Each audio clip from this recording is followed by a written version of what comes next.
Welcome, ladies and gentlemen, to what is a webinar on the 11th day of the 11th month to celebrate Remembrance Day, but also at this time to pay commemoration to the life and legacy of Walter Tull, who is one of the first Black professional footballers in the United Kingdom, but more especially one of the first Black officers to lead non-Black troops into battle for the British Army during World War I. We're joined today by members of his family, members of the Barbados Defence Force, and historians, all of whom will introduce themselves. But I wanted to just to say thank you for joining us. As the Deputy Director of the Barbados Museum and Historical Society, I am extremely happy and elated, and since we have a British audience, chuffed that we get to have a deeper understanding of not only who Walter was, but the fact that the family has over 2 to 3 generations kept the memory of him alive, ensured that research into him has seen the light of day, and that we begin to not only appreciate, but commemorate his life and legacy on both sides of the Atlantic.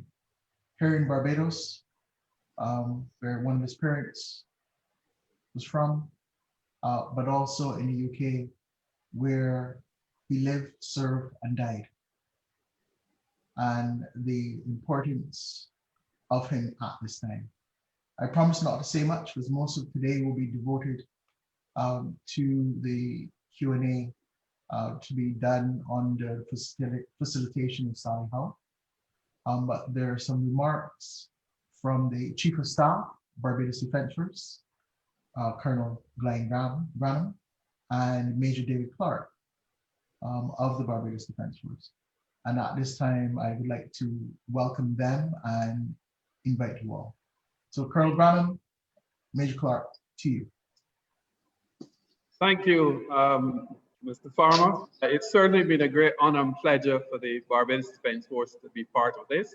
I was involved with I first met Ed Finlayson, his great nephew, when the British Army Infantry Football Cup Finals, which is called the Walter Tull Memorial Cup, was played, and Ed presented the trophies to the winning team, and I, on behalf of the Barbados Defence Force and Barbados government, presented the runners-up trophy.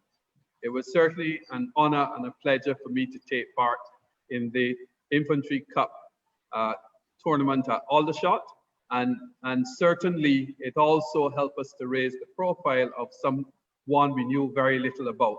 And without further ado, I'd like to invite the Chief of Staff of the Barbados Defence Force, Colonel Glyne Grannum, to make his remarks. Thank you, David. And firstly, let me say good afternoon to the family of Walter Tull, and also a good afternoon, I suspect it might be evening, to all our distinguished colleagues in the UK, across the Atlantic, and indeed other parts of the world who may be participating in this webinar, and indeed to Kevin Farmer and the team here at the Barbados Museum. Good afternoon, and it's a pleasure and an honor to be here.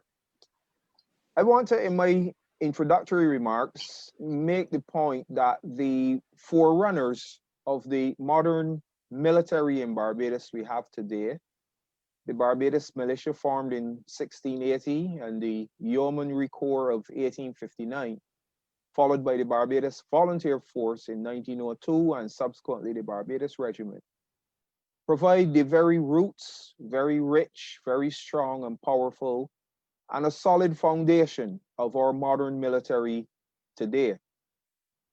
In a physical sense, we've inherited a number of the old buildings. Of course, they've been modernized and developed and enhanced and refurbished over the years.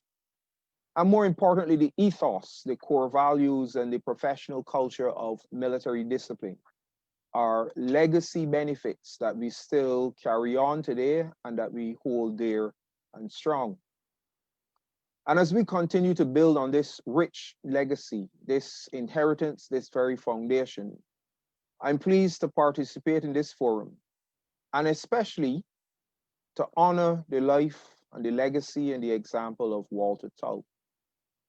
It serves as an inspiration. His work, his service, his life serves as an inspiration for the force, and indeed for Barbados. Significantly, as the first Caribbean person of color to be commissioned in the military, his strong leadership, featuring acts of gallantry and calmness in danger, resonate today, yes, still resonate today with every officer and service member of the organization.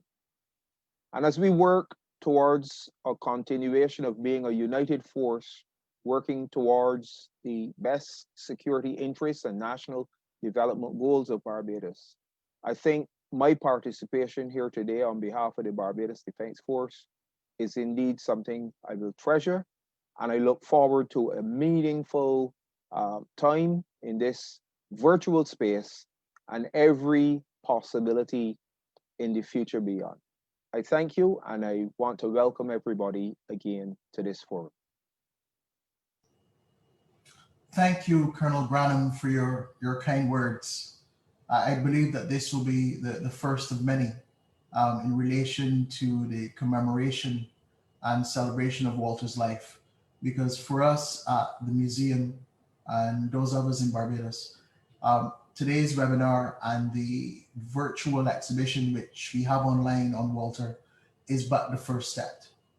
Next year, we'll be looking towards a physical and I dare say looking towards perhaps those activities, additional activities that would commemorate his life, but also educational activities that will allow us to further tell his story to children, not only here in Barbados, but in the UK as well. At this time, I'd like to introduce historian Sally Hough, who had curated the exhibition at Folkestone, as well as Manchester United, and had spent copious and long hours with the family in constructing the story and the storyline of Walter, so that those persons who would have visited those exhibitions would have walked away with a sense not only of who he was, but what he stood for, and how his legacy of excellence and deportment as both an officer and a gentleman resonate with us today, especially given what has happened over the last few years as we talk about social justice for BMHS people around the world. I think that his story has relevance and resonance. And at this time, I'd like to bring Sally in to introduce the members of the family and to begin our panel discussion. Sally.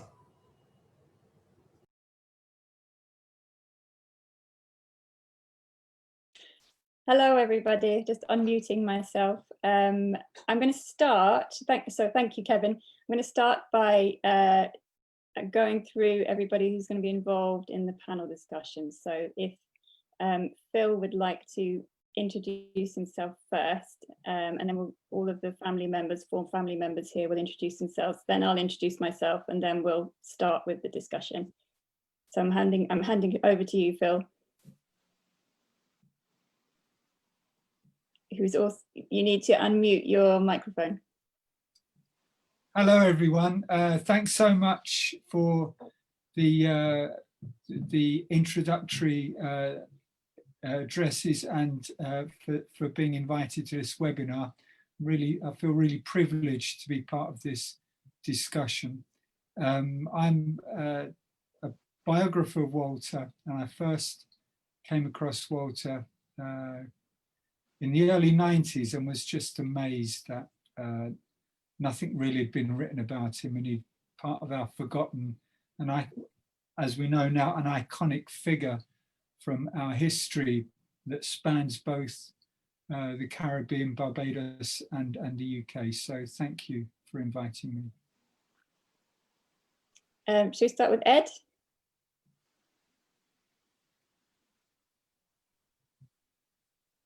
Are you? Yep. Unmute. Hi, Ed.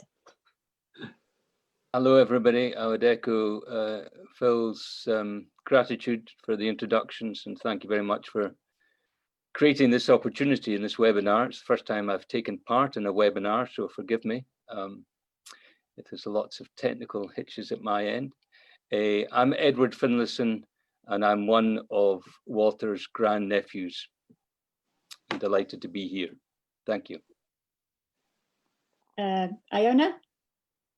Also, just to say thank you very much for inviting me to take part in this. I'm also a grand niece of Walter, based in the Highlands of Scotland. So hello. Duncan? Hi, another grand nephew of Walter's. I would just like to express my thanks to Phil, to Sally, to Kevin, and to Natalie, all for the tremendous work they have done, Phil and Sally, over the years in promoting this story in a way that we as a family have not managed to do necessarily. So my thanks to all of you. And finally, Pat. Need to unmute Pat. Sorry, I'm unmuted.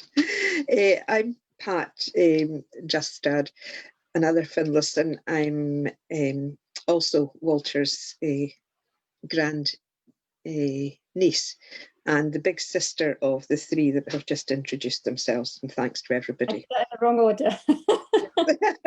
No, not at all. She was getting her point in, Sally. Yeah. It was how you came up on my screen.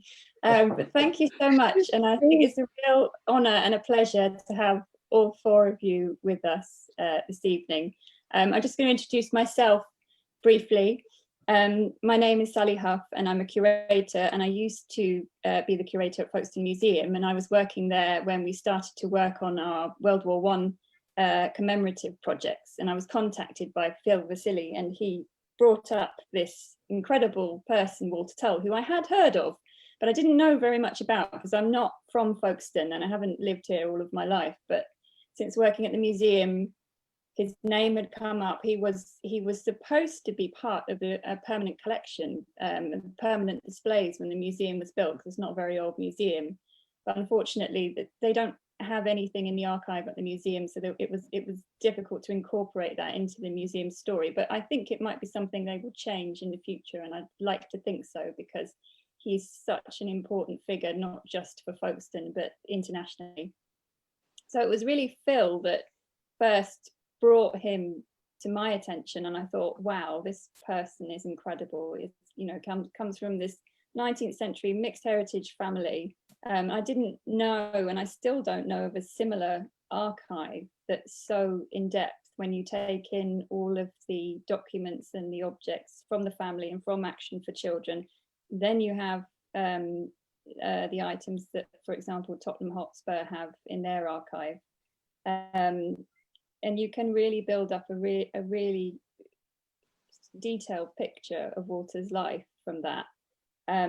Another incredible thing, I think, is that I don't know for our audience in Barbados if they know much about Folkestone. It's not a very big town, it's a very small town on the Kent coast. Certainly in the 19th century, there wouldn't have been many people of colour living in Folkestone. In fact, I should think that Walter's family would have been the only family. So, you know, there's many aspects to the story that when I first came across it, I thought, you know, it's incredible, and it needs, this is the show for us, especially for at the point of the centenary 2 years ago. So we started to work with the family. We brought the archive together, and I think it was the first time that the actual objects from the archive were shown with interpretation in a museum setting, and as many items as that were brought together, and also the Action for Children items. And then following on from that exhibition, we had a symposium in January 2019 where we discussed Walter's legacy, and there were some really fantastic people that joined this panel discussion, including Tony Whelan, who's one of the Academy Programme advisors at Manchester United. And he then invited me to curate the show at Manchester United. So it was only over about 3 or 4 days, but we almost did the same exhibition, which was an enormous amount of work for just a few days. But it was a fantastic exhibition, and there's a picture of it here. So, and had a huge impact. So there's Phil on the right, me, Dave Bushell, who's one of the key people at the Academy at Manchester United, and there's Tony Whelan. Tony was one of the first Black players at Manchester United, and he played there in the 1970s with players like George Best. You've got Maggie, who's the curator at Old Trafford, and Ed Finlayson on the left-hand side. Yeah, so that was a fantastic experience, and that was the last iteration of the exhibition before this one. So this is the third instalment, if you like, where it has been slightly rewritten again, and it was rewritten for Manchester United because it was aimed at the under-12s team, but it's been rewritten to take in the fact that we this is for an audience in Barbados and a more international audience, if you like. So here, that's the whole first team that came to visit the exhibition, and the under-12s took the first team around the exhibition, which was sort of incredible and overwhelming. But it's a very small room as well, as you can see. So that was quite something. There in the foreground, you can see the tunic, which is featured in this instalment of the exhibition as well. And we'll say more about that later. I think we're going to talk about some of the objects that feature online. So I'm going to hand over to Phil, and I've got a couple of questions that we've already gone through that we thought would be interesting for the audience. So first one I wanted to ask you is really just if there is anyone joining us who doesn't know much about this pioneering hero, Walter Tull, could you tell us who Walter Tull was in a nutshell, and why does Walter's story matter, Phil? Well, in a nutshell, Walter was the son of a Bayesian migrant to Britain, Daniel Tull, who came to Britain in 1876. His mother, Walter's mother, was a Kent woman from an agricultural family called Alice Palmer. And they settled, Daniel joined the Methodist Church in Folkestone, where he met Alice, and they had a number of children together, one of which was Walter. And I must say that Walter isn't the only one to have achieved. So we concentrate on Walter, but the family are a family of achievers. And I must say before I forget that when I visited Barbados last November/December, I realized where that tenacity and that inner strength was forged. And because I saw it all around me, not least on the buses, where the buses are so crowded in the morning. Every time I got a bus to the archives, we were packed in, but everyone was very stoic, very kind, very friendly. And it actually revealed so much about Walter's character and about the family's character that I'd completely missed, really. So I think Daniel's background as being the child of enslaved people gave him an inner strength and a tenacity and a kind of indomitable spirit. He would not be defeated. And, you know, his background with the Moravian Church gave him an education and a literacy and skills that he could bring to the UK. So what you can say about Walter's upbringing in Folkestone is that not only did he have a close extended family around him and a very close nuclear family, his own family, but he had a father that was a very focused and driven man, driven in the sense of he was family oriented. He cared for his family. He worked hard for his family. He was a member of the local church. He had a strong faith. And I think all of these ingredients Walter inherited, as did other members of the family like Edward. So I think, you know, Walter, although he was orphaned at 9, his mother died when he was 7, his father died, Daniel died at 9. He was given a very strong foundation, a bit like, I forget which Greek philosopher it was that said, give me a boy until they're 7, I'll give you a man. And I think, you know, that is exemplified in the upbringing Walter had with his early family. And he went to an orphanage, and that actually built upon that. The orphanage was very progressive, and it built upon that firm foundation that he received in Folkestone. And yeah. So, and can you tell us how you first became aware of his story? You talked about in the 90s and you first discovered it, and you know what first set you on that route of discovery?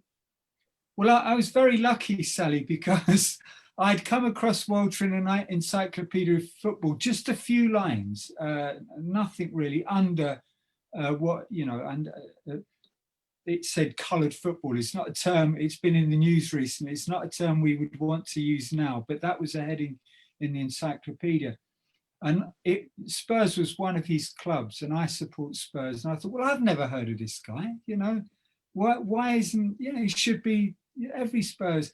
Anyway, so I went to a Black History conference about a month later, and a very renowned and revered historian of the African diaspora, especially in the military, called David Killingray, Professor David Killingray.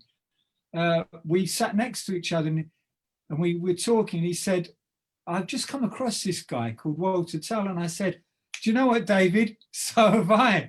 And we kind of, it was almost like spinning a coin. Would you want to research him? And he gracefully, because he's a professor and, you know, he allowed me to continue the search for Walter. So I felt very privileged to be allowed to do that. That was in the early 90s, Sally. And it's interesting because I think it's only really now that he's becoming more and more well known. And something that is a bit of a focus for me as well is thinking about how we can start to incorporate his story into our educational settings. What are your thoughts on that, Phil? Well, I think you know, he's an integral part of our history, and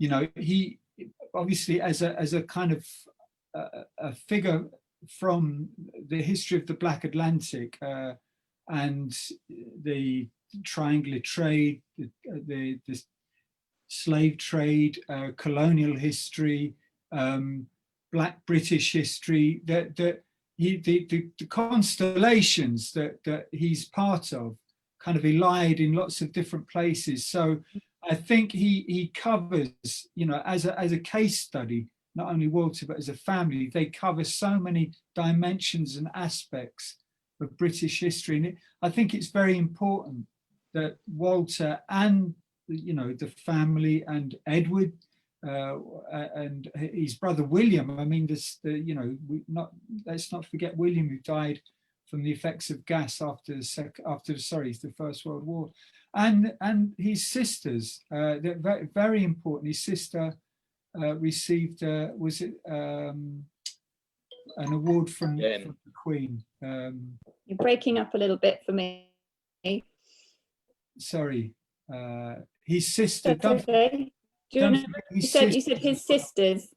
Yeah, one of which Was awarded, was it the British Empire Medal. Thank you, Pat. British Empire Medal. Sorry, I was muted. Sorry.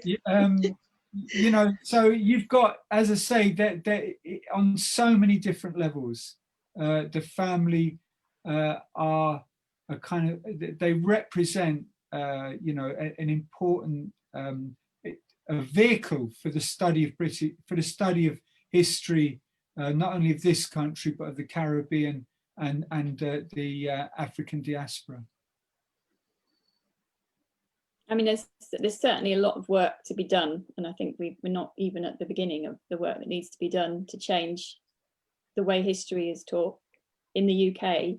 I don't know whether Kevin and Natalie want to come in at all about how history is taught in Barbados. Is Walter Tull something that's taught in the schools in Barbados?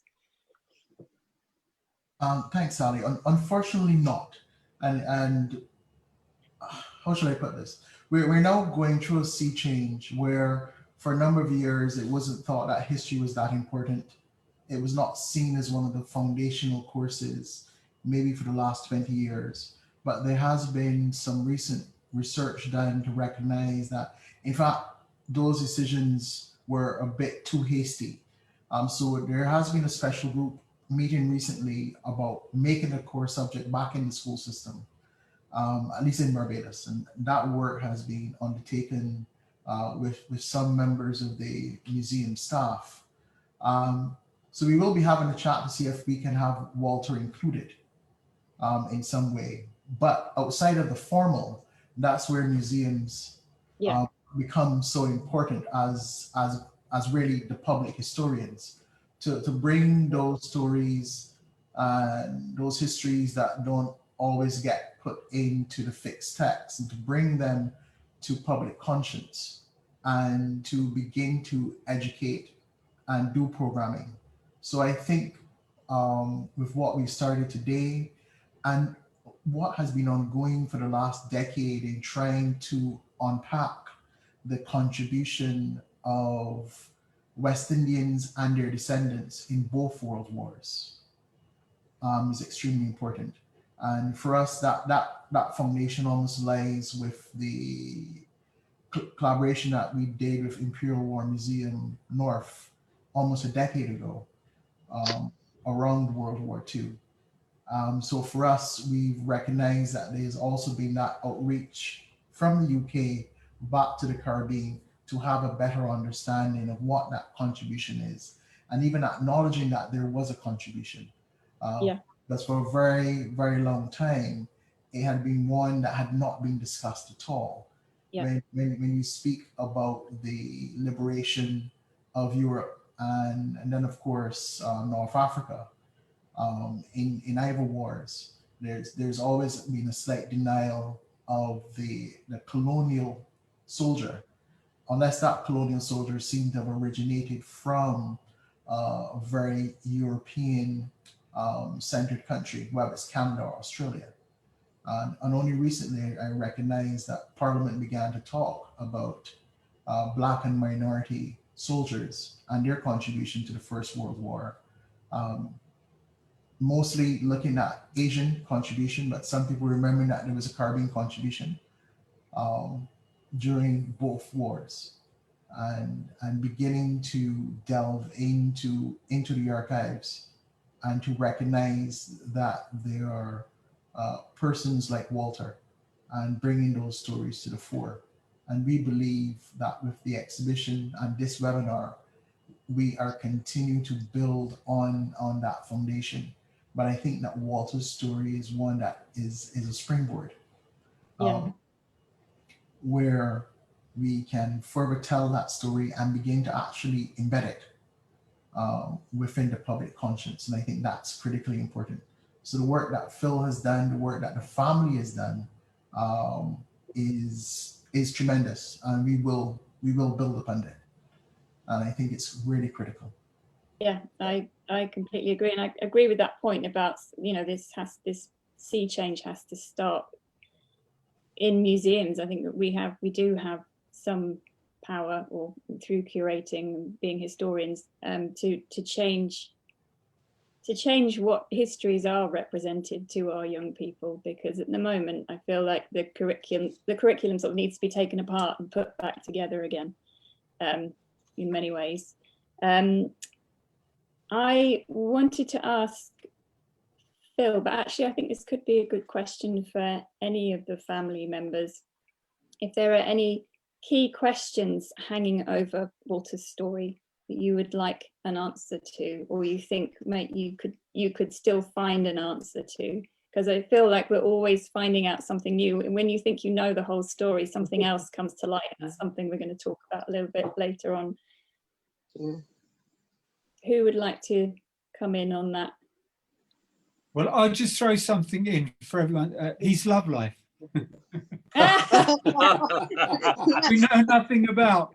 That's very, very true. We do know nothing about Walter's love life. There's a lovely photograph in the family archive. I don't know if it's in the main archive of Walter, I think in Scotland, home on leave in about 1917, looking very dapper with two women on his arm. Yeah. I don't know who these women are. Yeah, that's all. That's the only information we have, I think. Anything else? I knew it wouldn't take long for Phil to come up with his landlady theory, but there we are.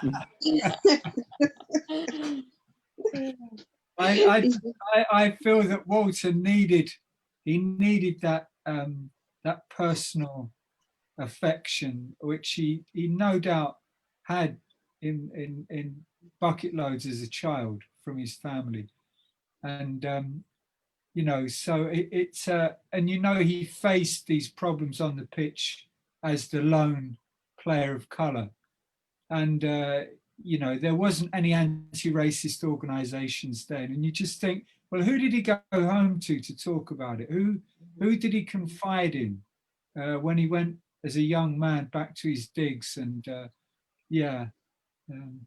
It does seem like he really threw himself into sport, didn't he? Because we talked about the fact that before he was known, he was coming through as being like a very talented footballer. He was noted for his cricketing abilities, and that he was known as a better cricketer than a footballer initially. So he obviously, sport was his life, I think, before he joined the military.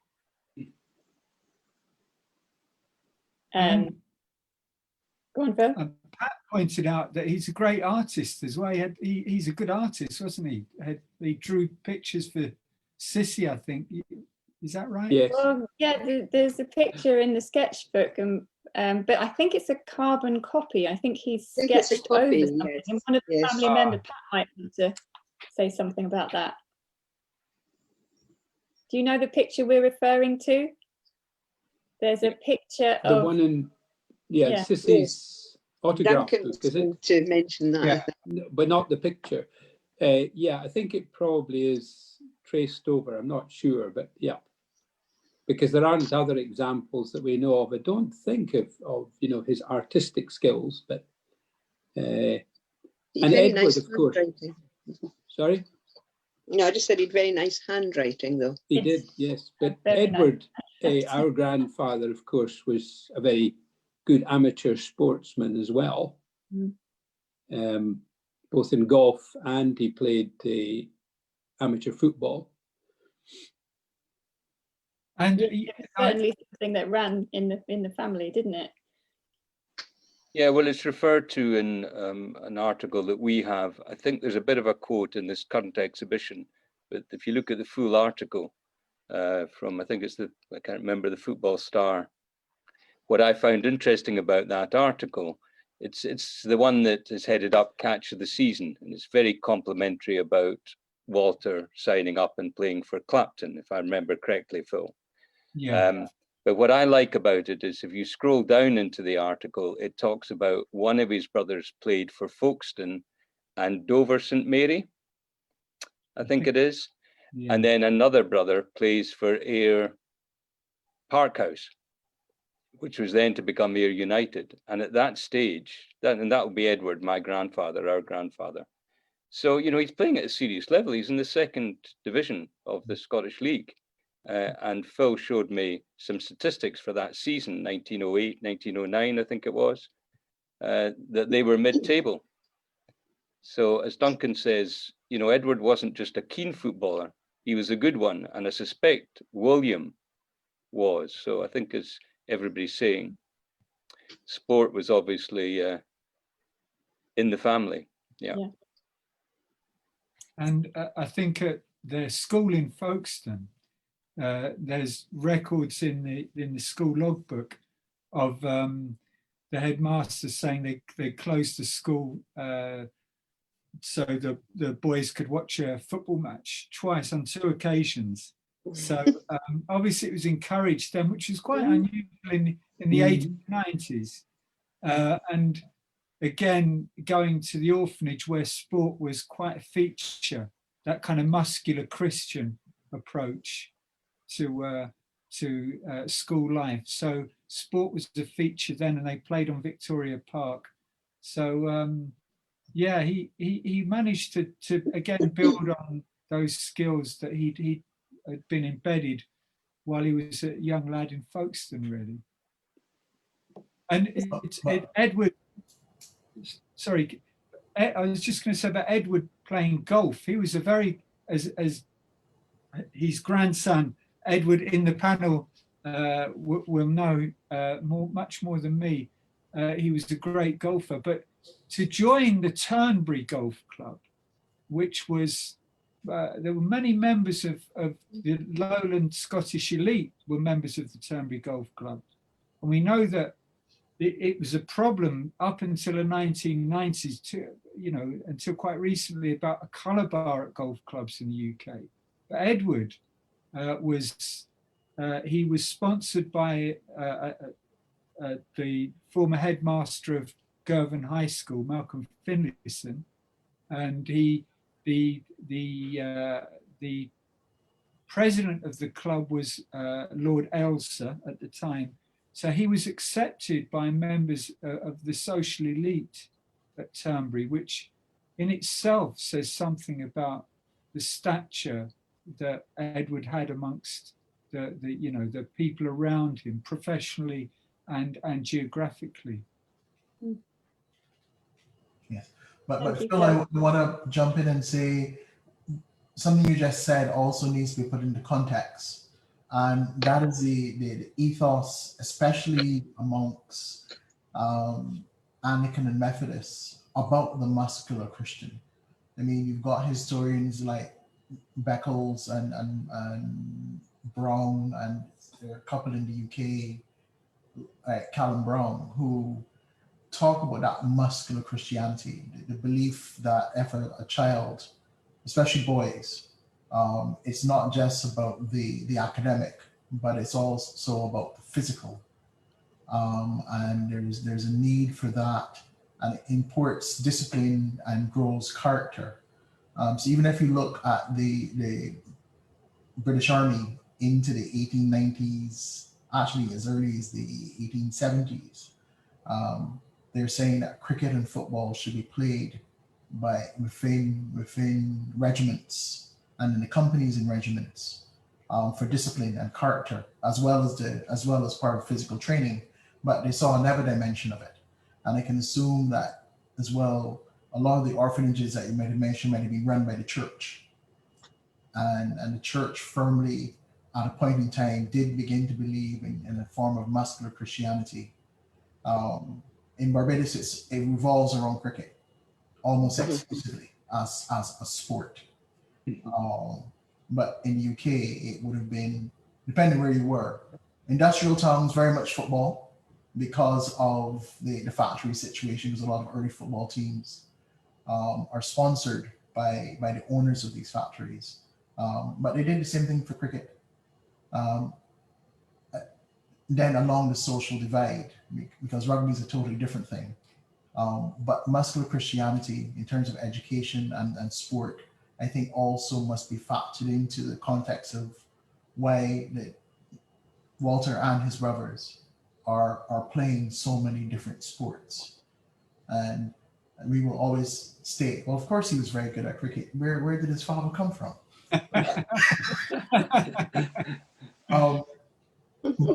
Conversely, I mean, our greatest cricket export, Sir Garfield Sobers, was actually a better footballer than he was a cricketer.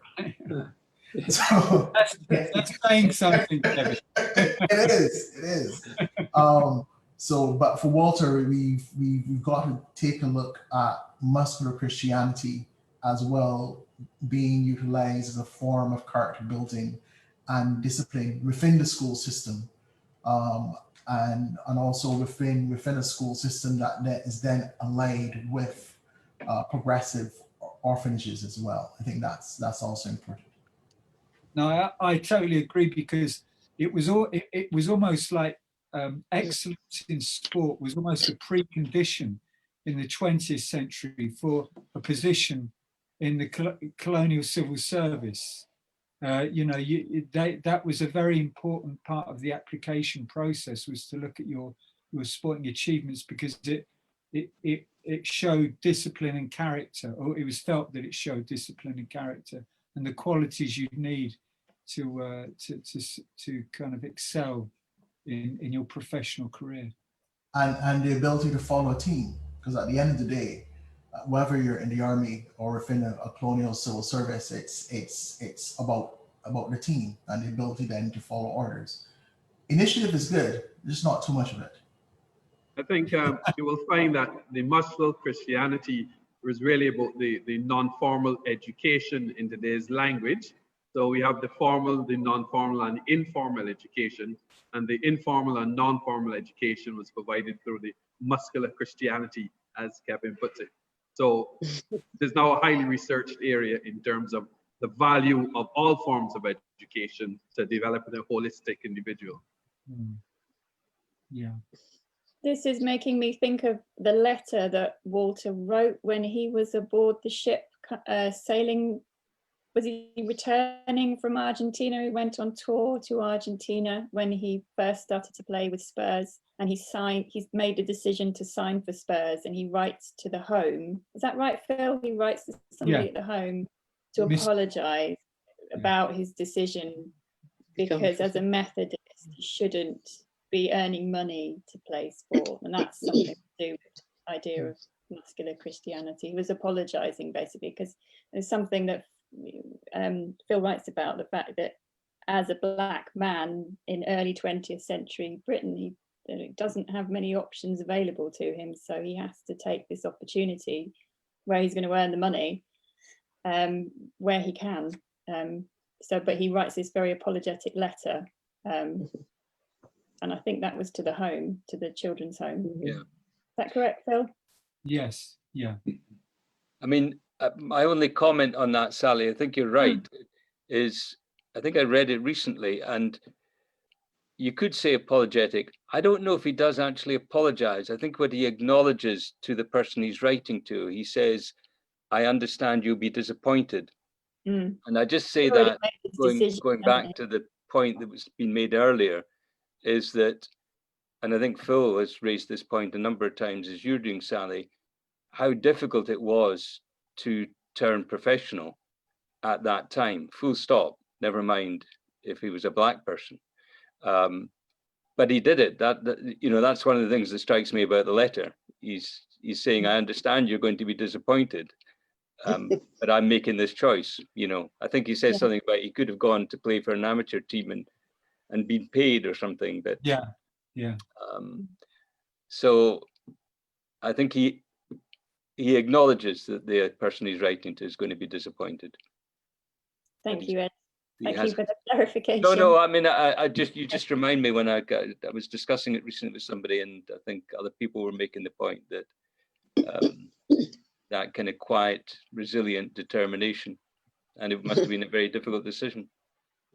And I think that brings up that wonderful, the context is everything, that almost artificial creation in Victorian England between the professional and the amateur.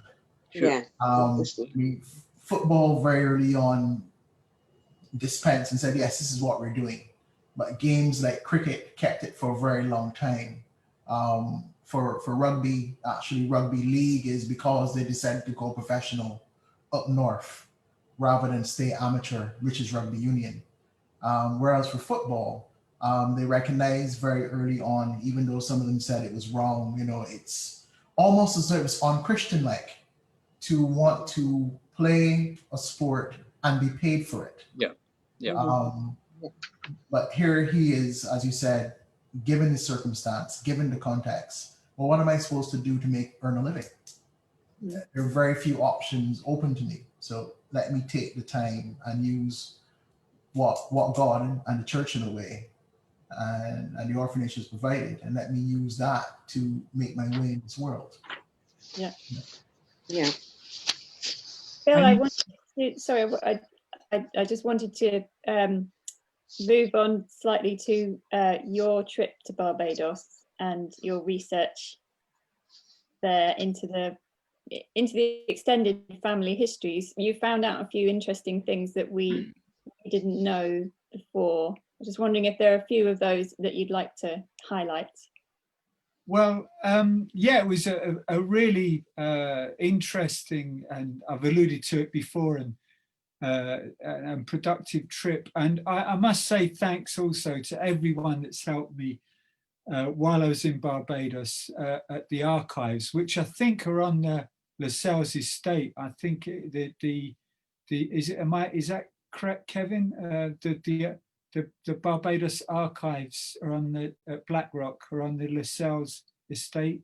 It might be, because to be honest, they own so much property in Barbados at a given time, especially along that western coast, that it's quite possible. Yes. Yeah, and I was given enormous help at the archives by everyone there, and Iona and members of the family have also helped me in terms of finding new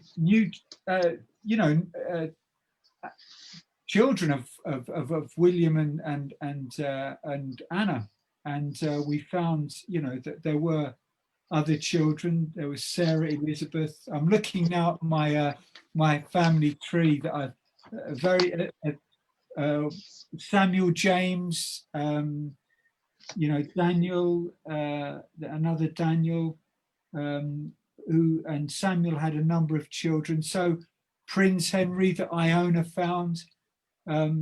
So we and Gertrude that Iona found.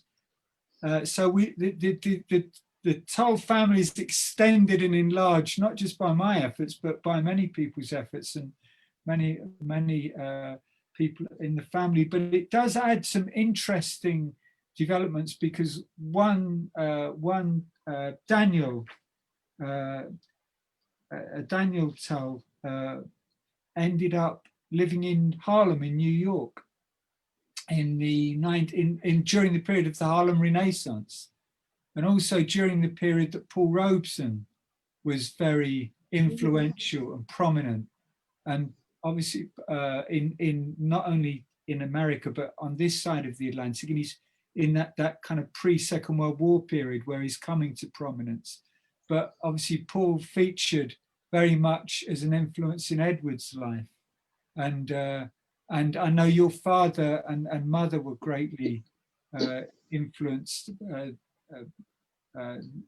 Edward and sorry, your grandfather. Grandfather, yeah, yeah. Greatly influenced, and in fact, I think your father Duncan went with Edward to St Paul Robeson rallies, I think, as I understand. So, yeah, the trip to Barbados was enormously helpful, and not only is it a beautiful island, and I had a fantastic time, you know, just enjoying myself in that environment, but it helped me understand the Tull trajectory.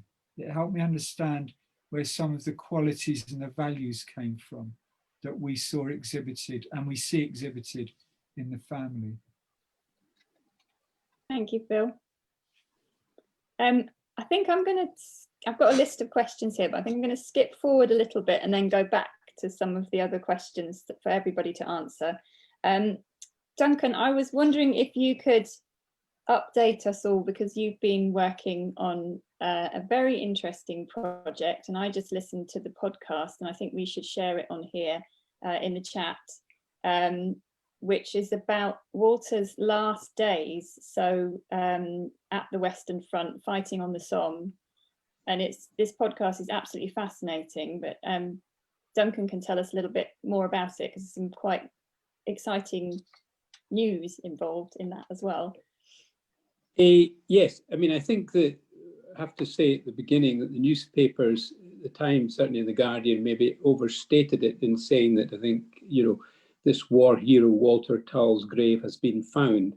It's not conclusive at all, but we were approached, the family were approached by a Paul Wooding, who during lockdown came up with this idea of making these podcasts under the title of Amazing War Stories. And they come from the First and the Second World War, stories that have not really been told or not well known. And as part of that enterprise, he approached a eminent military historian, Andy Robertshaw, who I gather was a consultant on the film War Horse and also the more recent film 1917. And Paul wanted to get some advice, to get the detail of the action round those last few days of Walter's life in northern France during this fierce offensive, the Kaiser offensive. And Paul, as I say, had asked Andy, but Andy then got interested in the story of Walter and did his own extra bit of research. And he managed to put together quite accurately the movements of the 23rd Middlesex over those last few days. And then he discovered that in 1920, which is curious in that, of course, we're celebrating the anniversary, the 100th anniversary of that.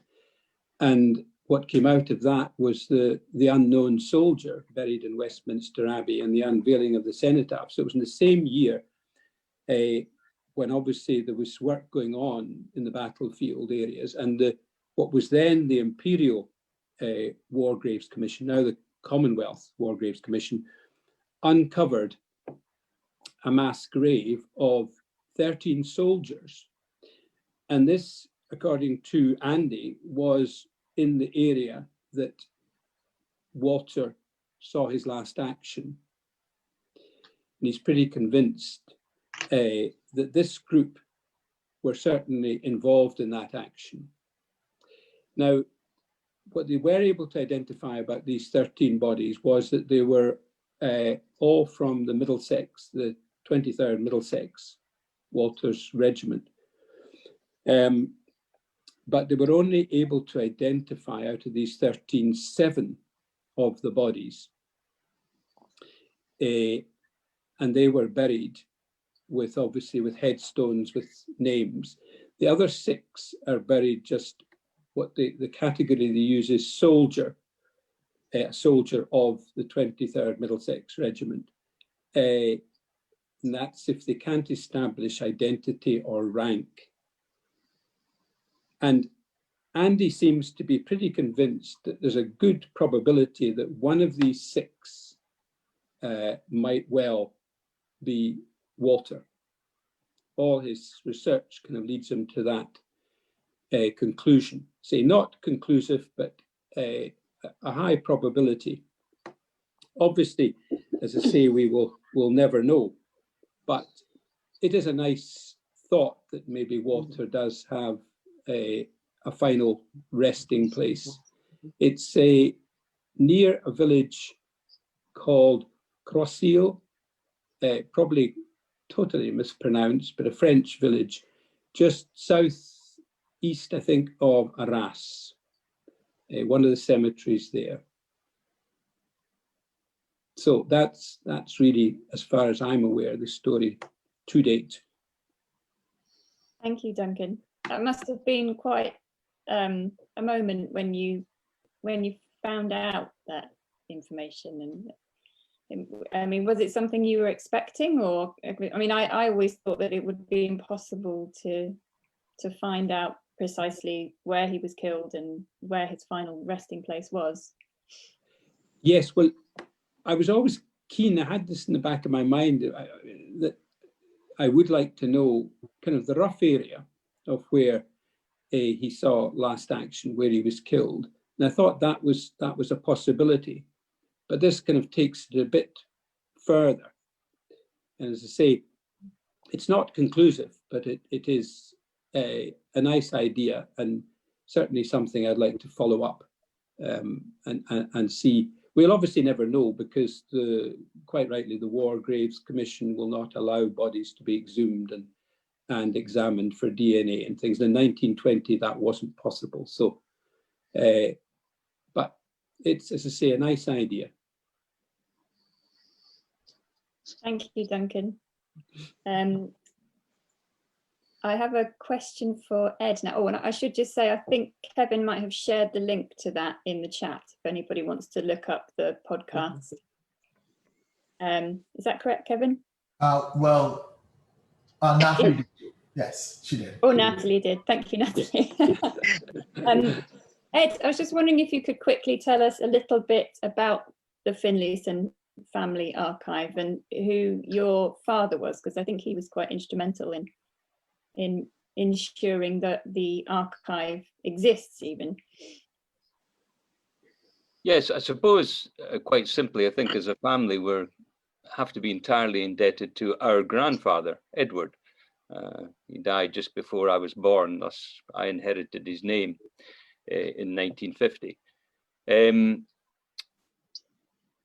Edward was Walter's older brother and next of kin, and therefore inherited the images and papers and letters that we have in relation to Walter, but also in relation to the rest of the Tull family, going back to Anna, Lashley, and Daniel. So we're indebted to Edward. It isn't, I think, a surprise to us, because family was, I think, as you picked up in this discussion, family was of tremendous importance to Edward and the Tull family. Edward worked hard at keeping in close contact, close to his sister, Sissy, close contact with Elsie, his stepmother, Clara, who he brought up to Scotland in the Second World War, her and her new husband, to get away from the Blitz. So family was crucial to Edward, important to Edward. So it's not surprising, I suppose, in that respect, that photographs, letters, important articles have been kept. And thanks to his diligence, when he died, they went to his only child, his daughter, Jean, our mother. And it's thanks to our parents, Jean and Duncan, that the archive has been well organized and preserved. Our mum was very proud of her Tull heritage. So we always knew from an early age about Daniel, Walter, obviously our grandfather, Edward. So it's through that kind of line of care and attention that when our parents died in the last few years, Pat now, the elder member of the family, I think we all have to acknowledge Pat has done a huge amount of work to also maintain and keep the archive organized, because we have a lot of materials that go broader than Walter, you know, obviously about our grandfather Edward now, about whom there's quite a lot of interest. And as we said before, Sissy, who I knew, and Elsie, the two of Walter's sisters, were the only people on that side of the family that I knew and that we knew. So that's how the archive has come down to us, and Pat holds the archive physically and does a great job in trying to manage and respond to requests of interest. Thank you, Ed. There was one thing actually, an item in the archive that I'd like to ask Kevin and Natalie about is Daniel's journal, and whether and which is featuring in this exhibition, and whether, do you know of any other similar documents that were written about life at the time? I mean, it was written in the 1890s, but it talks about his experiences in the 1870s, just before he leaves, and he goes to St. Lucia and then leaves to come to England. Just, do you have similar documents? I know it's very short. I mean, it's only like 3 or 4 pages long, but I just had never seen anything like that before. I'm going to say I'm going to have to check, because it's not a period that I tend to delve into, but it's something that I can check. I expect that there might be some things around, but that one's quite interesting. It's certainly in UK collections. I can't think, I mean, unless there could be something out there, but I'm not aware of anything. I'm aware of a diary written by a Barbadian soldier who serves in the Boer War, which is slightly different, but that's a diary. Is that World War One? No, Boer War, which is way before World War One. Oh, the Boer War. Sorry, the Boer War. Yes, sorry, even earlier. Yeah. We do have carte de visites of First World War soldiers sending back to loved ones and writing on the back of them. But I personally am not aware of diaries or letters as long as what he would have sent. But it isn't to say that they don't exist. But I don't believe that there are many. And this one especially because of someone who becomes an officer in the British Army at that point in time is actually unique. Yeah. Yeah. I mean, I think there are lots of elements to the archive that make it incredibly special and unique, and it's the only archive I know of a mixed heritage family from the late 19th century to early 20th century. I mean, it is an incredibly important archive, so thank you to the family for preserving it so well. And in fact, on that point, moving on, we were talking about the archive, whether the family members had a particular item that has become their favourite item in the archive, and if they would like to talk about it. So who would like to go first? Well, I would go first, Sally, just because it picks up on the point you've just made, because probably one of my favourite items actually is that journal, Daniel's journal, so Walter's father's journal. Because I think it's something, partly like you say, when it was written, I have it down about 1887, I think. And for me, it was fascinating reading it because it's got these names and places in Barbados, details that, before I read that, I would have never known. So it's fascinating to hear about these relatives and places in Barbados. And I suppose for me, it sort of set off a kind of whole feeling of, kind of interest in the family and in Barbados and what happened in Barbados there. And as Phil mentioned, when we were in lockdown in the UK, I sort of did a little bit of digging around on the internet and came up with some of these. I was looking, I think it's new material that's been put on the internet.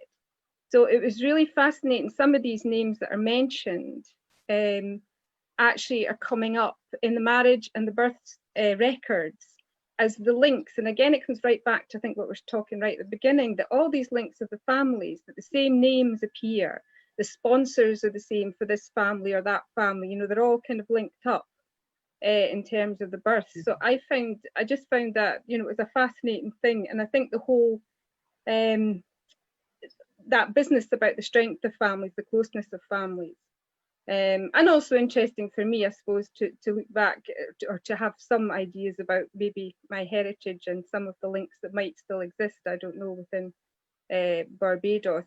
I think the one slight frustration, as you mentioned, is it is very short, and it would be wonderful if he'd written a little bit more about his experience in Barbados. And then also, actually, he doesn't write anything, I think, about his experience. He talks about coming to the UK, but he doesn't actually say anything about his experience, Daniel, this is, so Walter's father, when he actually gets to the UK. Yes. And it would be fascinating to have known, what his experiences were when he got here, you know, what happened when he got into the UK, and what his feelings were about that, because he's quite detailed about his feelings in the diary about the various things that happened to him in his apprenticeships and so on. Not always happy about so, but I think it's a wonderful sort of personal piece, and to have it written in Daniel's handwriting, you know, to feel that connection to the past, I think it's just amazing. So yeah, that's sort of one of the pieces that for me I feel is very important in the archive. Thank you, Iona. Who would like to go next? I could go for it. The one I selected, it's not necessarily my sort of most treasured piece of the archive, but it speaks to a certain, I suppose, understanding of Walter and his story.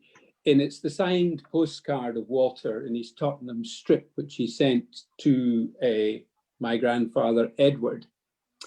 And the reason I suppose I've selected that one is because it was really my kind of introduction to Walter and his story. The thing that I latched onto back in the 50s and 60s was the fact that my great uncle had played for Tottenham Hotspur, the famous Tottenham Hotspur. And that gave me bragging rights at school, that I could say he was the first black player, professional player in the UK, and he played for Tottenham Hotspur. So from that point of view, obviously, as I got older and I understood his story more, I began to appreciate, you know, other aspects of his life, and also that probably his happiest time was in fact with the Northampton Town, the 4 years that he played with Northampton Town. But in my youth, I'd never heard of Northampton Town, which I apologise for. So yeah, that's really, I suppose, my introduction to my great uncle. Thank you. Pat, would you like to go next? Yes, although a lot of what I was going to say has been covered by the family, because I think my favourite, I mean, all the things are important, but it's the one of Daniel with the children, with my Aunt Elsie on his knee and my Aunt Sissy sitting at the other side, and my grandfather and Walter in the front and William at the back. And I don't know, just for me, it just typifies the family and the strength of the family.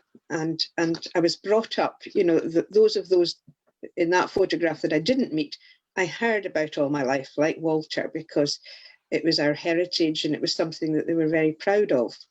And Aunt Sissy, I knew well, because you know, she didn't die till 1967, but Aunt Elsie also corresponded and things. So it's just that feeling of family, the importance of heritage, the strong sense of family, the strong faith that they all had, which was very important to them.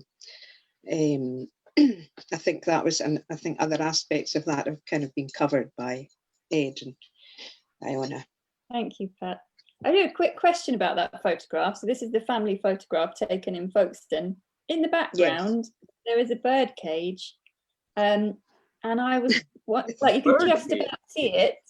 Yes, it may not have any relevance at all, but I just wondered, was that something that it was just common in the 19th century Britain that people kept caged birds, or was it common in Barbados?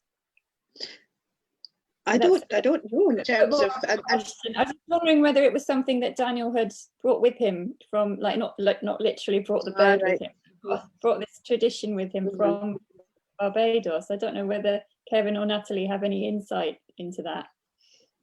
Must admit, I don't at this time, to be honest. Something that just fascinates me about the photograph. Ed, would you like to talk about your choice? Yeah, and like the rest of the family, I can't say that I have a favourite, because I think there are so many pieces of different types of interest. The item that has caught my attention more recently and fairly constantly is the 5-page letter that Walter wrote from the front in August 1917 to Edward, last letter that we have. I just think it's an extraordinary letter, and it's part of the exhibition, and I really urge people to read it because it's a very clear copy.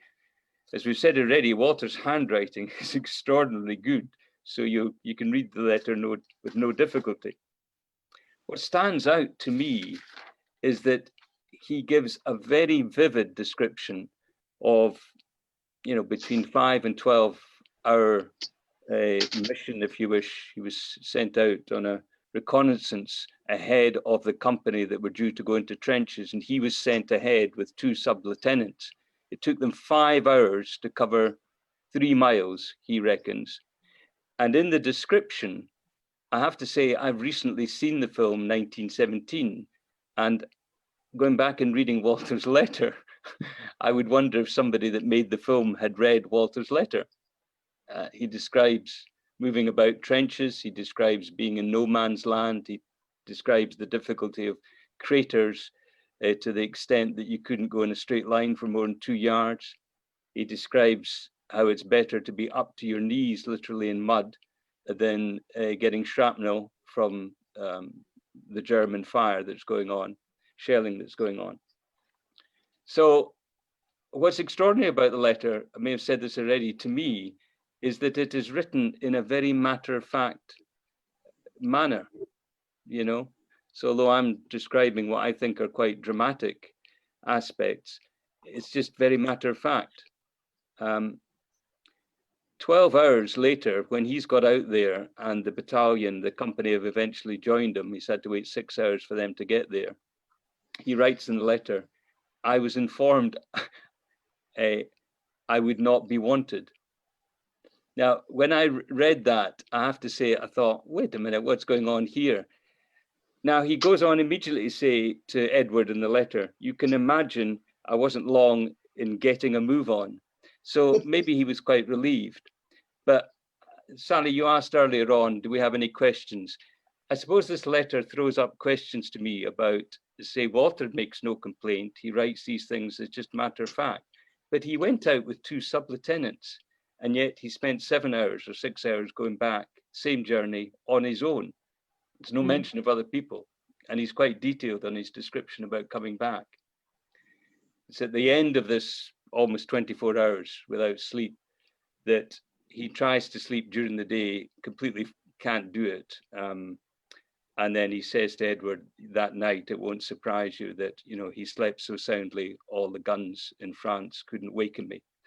A phrase that Phil picked up, I think, quite meaningfully in his first book. The last reason I'm interested in the letter is at the bottom of the letter, he says, P.S. Let me get the wording. Basically, I'm going to read you it, sorry, just bear with me. I am applying for a transfer to the BWI. And people in this company will know that the BWI was the British West Indies Regiment. And I don't know a lot about war history, but I understand they would have been active, possibly in the area that Walter was. Certainly, Walter was previously in the Italian front, and I understand the BWI were there. I just think that PS really begs some question about what was Walter's actual experience. We know when he died that the letters of condolence said he was well liked and respected by his men, his own men. And we know from a newspaper article from Northampton at the time that at least one of his men probably placed his own life at risk trying to retrieve Walter's body. So what was going on in August 1917 in Walter's mind when he put that PS at the bottom of the letter? So I think it's a really fascinating letter for lots of reasons. A, its description of the circumstances of war and the environment they were all living in. And B, these couple of moments of he's not being needed. And then at the end of the letter, he never did transfer, we know that, but we don't have any records or knowledge about whether he was allowed to make the request, whether it was discouraged, whether he changed his mind. So, sorry, Sally, I've gone on a bit, but Okay. that's, I just wondered whether Phil wanted to come in briefly on that before we move to, I'm sure we'll be moving to the audience Q&A shortly. Would you like to come in on that briefly? Yeah, I think that was that does, you know, it's a very significant statement at the bottom. It's almost like a throwaway statement, but it had so much resonance because it, you know, it's all. I mean, it's hard to know what was going on in Walter's mind, and I don't want to speculate about what he would. But one thing you can say is that there must have been a yearning inside of Walter to connect with the Caribbean, to connect with his father's background. He'd never been to the Caribbean. And I'm sure that that in itself, the fact that there was a Caribbean regiment in France would have attracted, and he was an officer, would have attracted him to think, well, you know, these are the people from where my father came from. This is where my grandmother was from. This is where my great grandparents were. I want to know a bit more. You know, I want to know about West Caribbean culture, lifestyle. That's without the political awakening that may have come about from the kind of, you know, he would have known of the Manual of Military Law and the prohibition on officers of colour, and the fact that they'd broken the rules for him. And so there were people around him that were very supportive of him as a man, supportive of him as a man of colour, but there were also, it was an institution that prohibited men of colour from becoming officers. So there was that contradiction. So I think on a number of fronts, there would have been an attraction to join, get a transfer to the British West Indies Regiment. Okay, thank you very much, Phil, and thank you, everybody. I think we're going to move to the Q&A.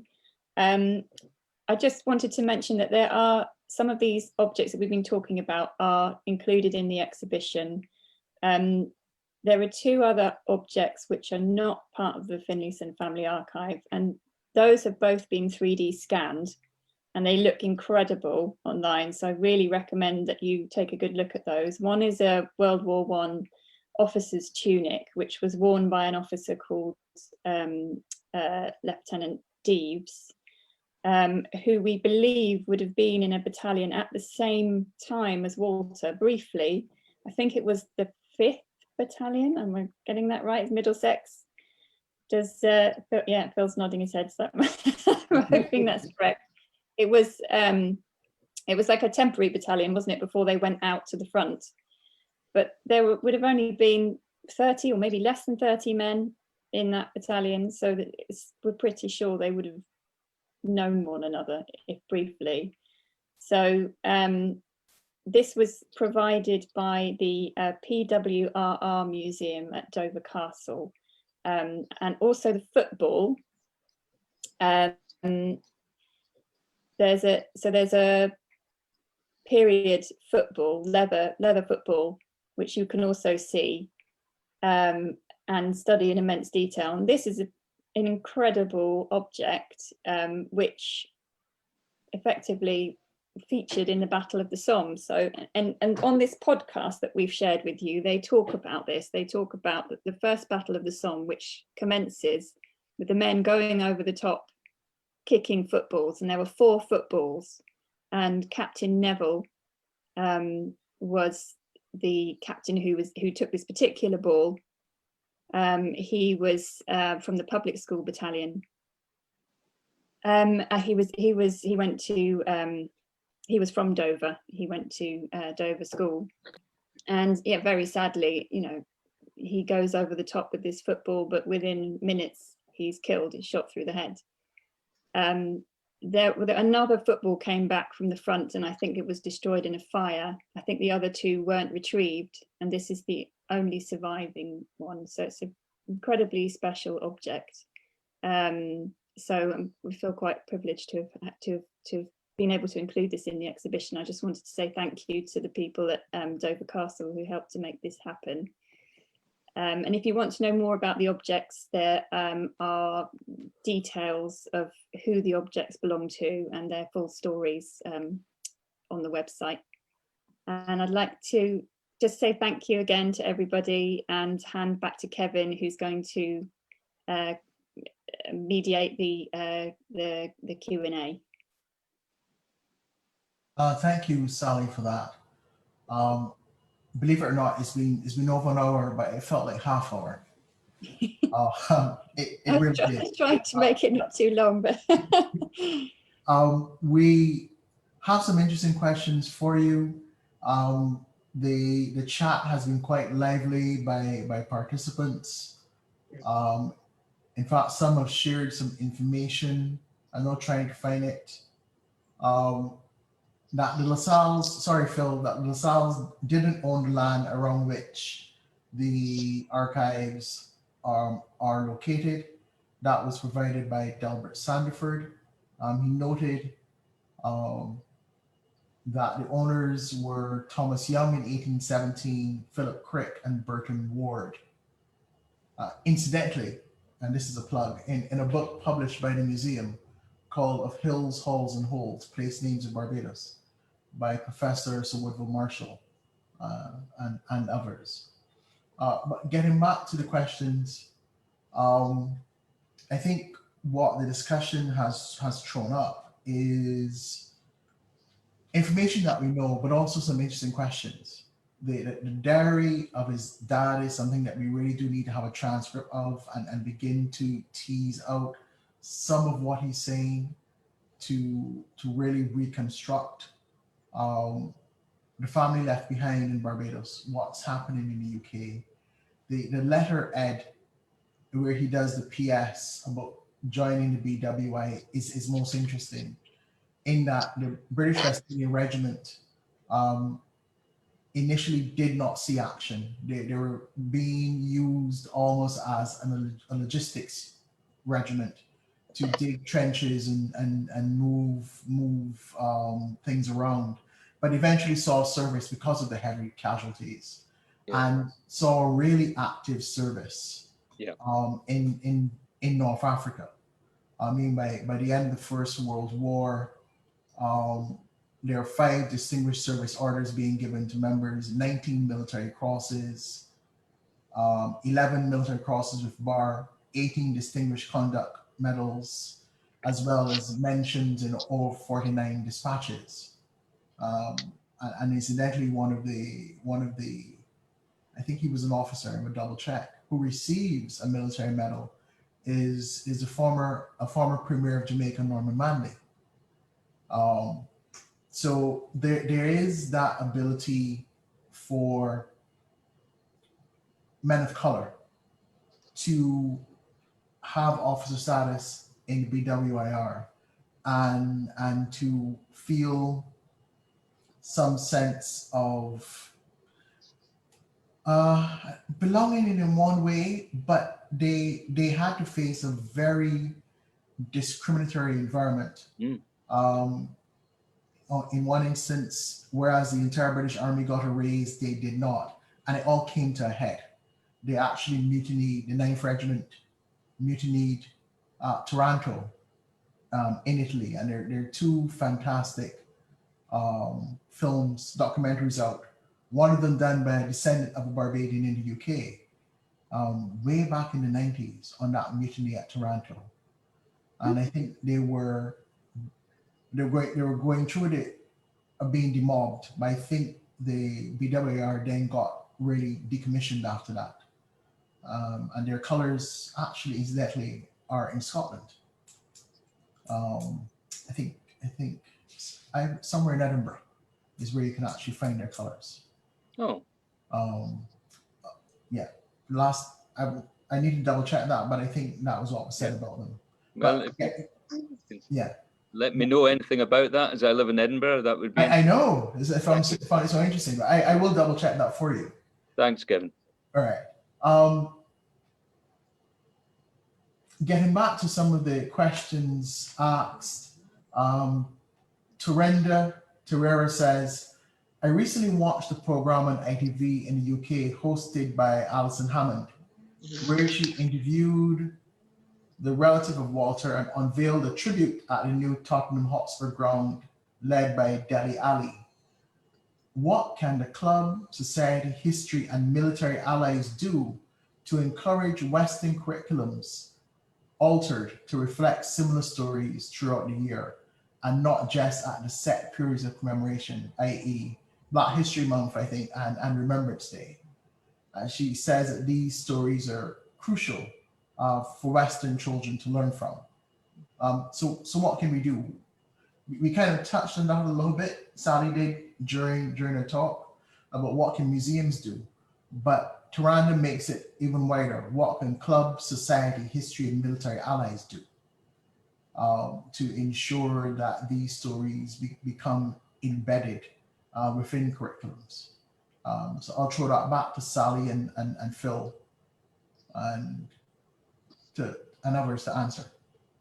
Yeah, I think at the moment it's beginning through a bit of grassroots work and coming up through museums. And I mean, I can say locally in this area, so in our district, we did a project 2 years ago with the museum in 19 different schools where a fantastic guy called Randolph Matthews went in and did sort of more of a performative interpretation of Walter's life and got the kids really involved and to really think about how they would have felt if they were in his shoes. And he does beatboxing as well, and he really gets the kids involved. And I went along and watched him doing it. It was fantastic. So, but that was something that we did here on a local level. And then the teachers get really involved, the schools get really involved, and they really took it on board. And then Walter Tull does seem, even though we're past that commemorative period now of 1918, but we're still finding every year that there's a lot of interest from the schools in his life. But that's because locally his story is appreciated. Mm-hmm.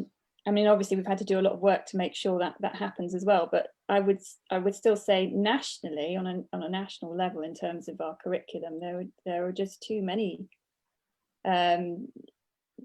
Certainly in terms of Black history, there's too many Black figures who have been left out of the narrative entirely, and there's just so much that needs to be rectified. And I don't know with our current Department for Education whether that's even I don't know, I don't want to get too political, but I don't know, it's just gonna have to happen at the moment through people like us pushing it into the schools, doing workshops with the schools, and eventually there will be a change.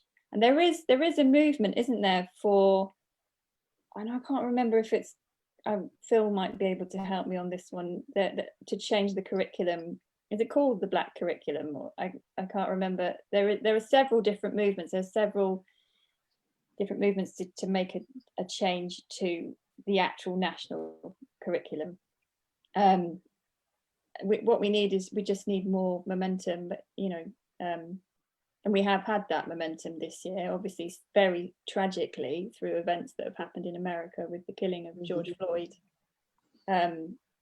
And then we had the toppling of the statue in Bristol, the Colston statue. So that there has been, I don't want that, and I hope that it's not just a moment, it needs to be something that happens, there need to be more of these moments, so it's like a continuation. I don't know whether Phil wants to come in. Yeah, I think just to follow on what you said, Sally, I think there's some great work that's done locally by local groups that attempt to address the kind of history of their area, which includes, the achievements of people of colour. But it's very piecemeal, and Sally brought up, the Black Lives Matter movement and the problems they were addressing about Colston in Bristol, a former plantation owner. You've got, Oxford University and other universities addressing statues and problems that they've got with the slave legacy, this legacy of enslavement and bequests that have been given to them from former plantation owners. But we have at the same time, you know, we've had statements from the government about, you know, we shouldn't talk about white privilege. So there are things pushing in both directions.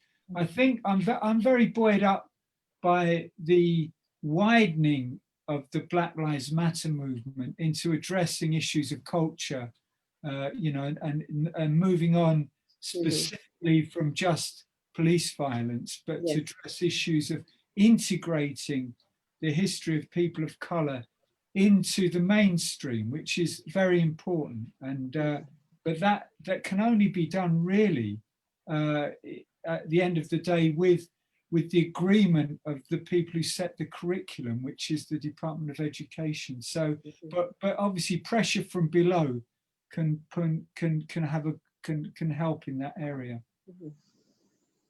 I think it's just to say from the archive perspective, and Pat or Duncan or Ed can mention this, but I think we get a lot of inquiries from educators, from schools and people working with groups and communities. So I think there is a lot, as both Sally and Phil have said, a lot happening at grassroots, individual people who are really interested in promoting the stories.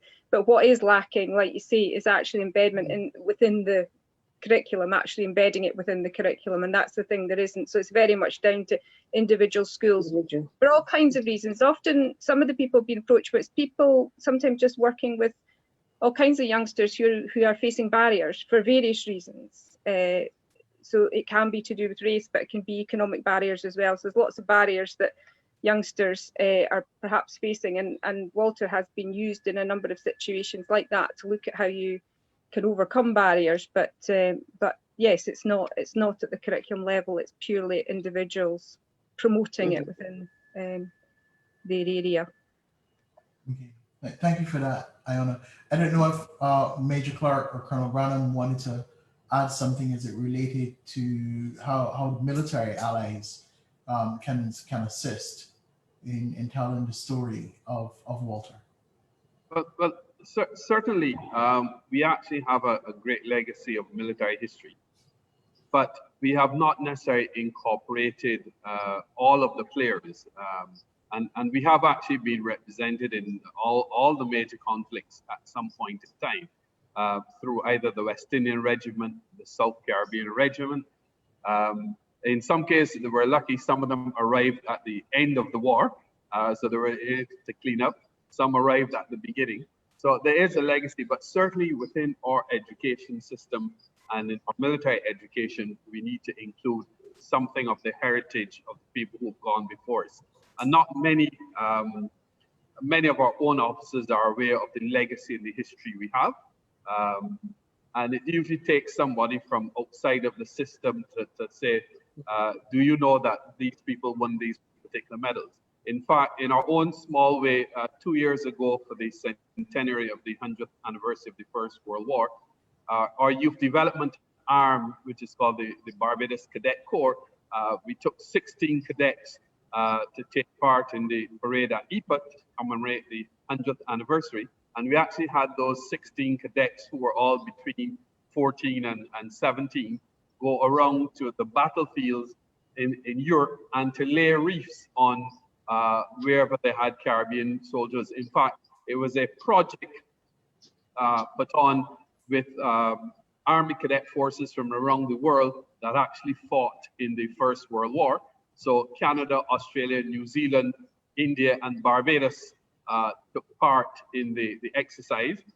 And also, it was the first time that we also had non-Germans take part in the German ceremony at Langemarck. And in fact, 2 young Barbadian cadets actually read letters that were sent home by German soldiers to their parents. So we have started in a small way, but it's a battle which we have to take on. And certainly the support of our hierarchy, Colonel Grannum and the command team, we'll be looking at how we can pass on the education. I must also make a note that Colonel Grannum had to step away on an operational matter, and may or may not join us before the close of the section. Okay, thank you, Mr. Clarke. Moving on, Lorna J. Waif says, thank you for your research on Walter Tull. My husband's great-grandfather was William Wilton, first manager of Rangers Football Club, who signed Walter for the club. Yeah. Yeah. She says she's wondering if you have any information on William's relationship with Walter, and all the best. That's utterly amazing. Yeah. Yeah.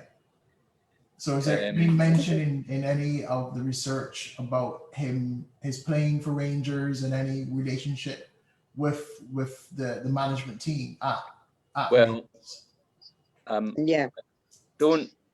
I don't think I can recall the name, but my understanding is our grandfather, Edward, probably played football and was a close friend with somebody called Jimmy Bowie. Yes. Who, Phil, keep me right here, possibly a player for Rangers, certainly became a director, because my mum would tell stories as a teenager. She would go to the director's box with her dad. And to quote my mum, she went to spot the talent, have a cup of tea and spot the talent. So, you know, there was a close relationship between my grandfather, our grandfather, Edward, and Jimmy Bowie. Now, I've already forgotten, it was William Milton. Yeah. So the key for me is, can we find a connection between Jimmy Bowie and William Milton? Yeah. But thank you very much. I mean, that's just great to hear. Absolutely great to hear. Yeah, naturally. And well done for signing Walter. I'm sorry he didn't make it. It's a shame. But Phil, is there anything you want to? Yeah, all I would say is, obviously he was close. Your grandfather was very close friends with James Bowie, who was an old boy from Allen Glens, and then took over the presidency of Allen Glens Old Boys Club, but was also Scottish international footballer, played for, I think, over 300 games for Rangers, became the chairman of the club, then chairman of the president of the Scottish Football League.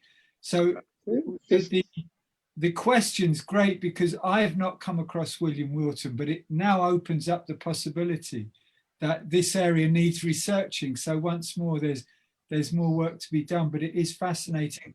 And I would say that when Rangers signed Walter, they were going through a difficult period, because prior to the First World War, they'd won the championship virtually every season for about 5 previous seasons up until 1913.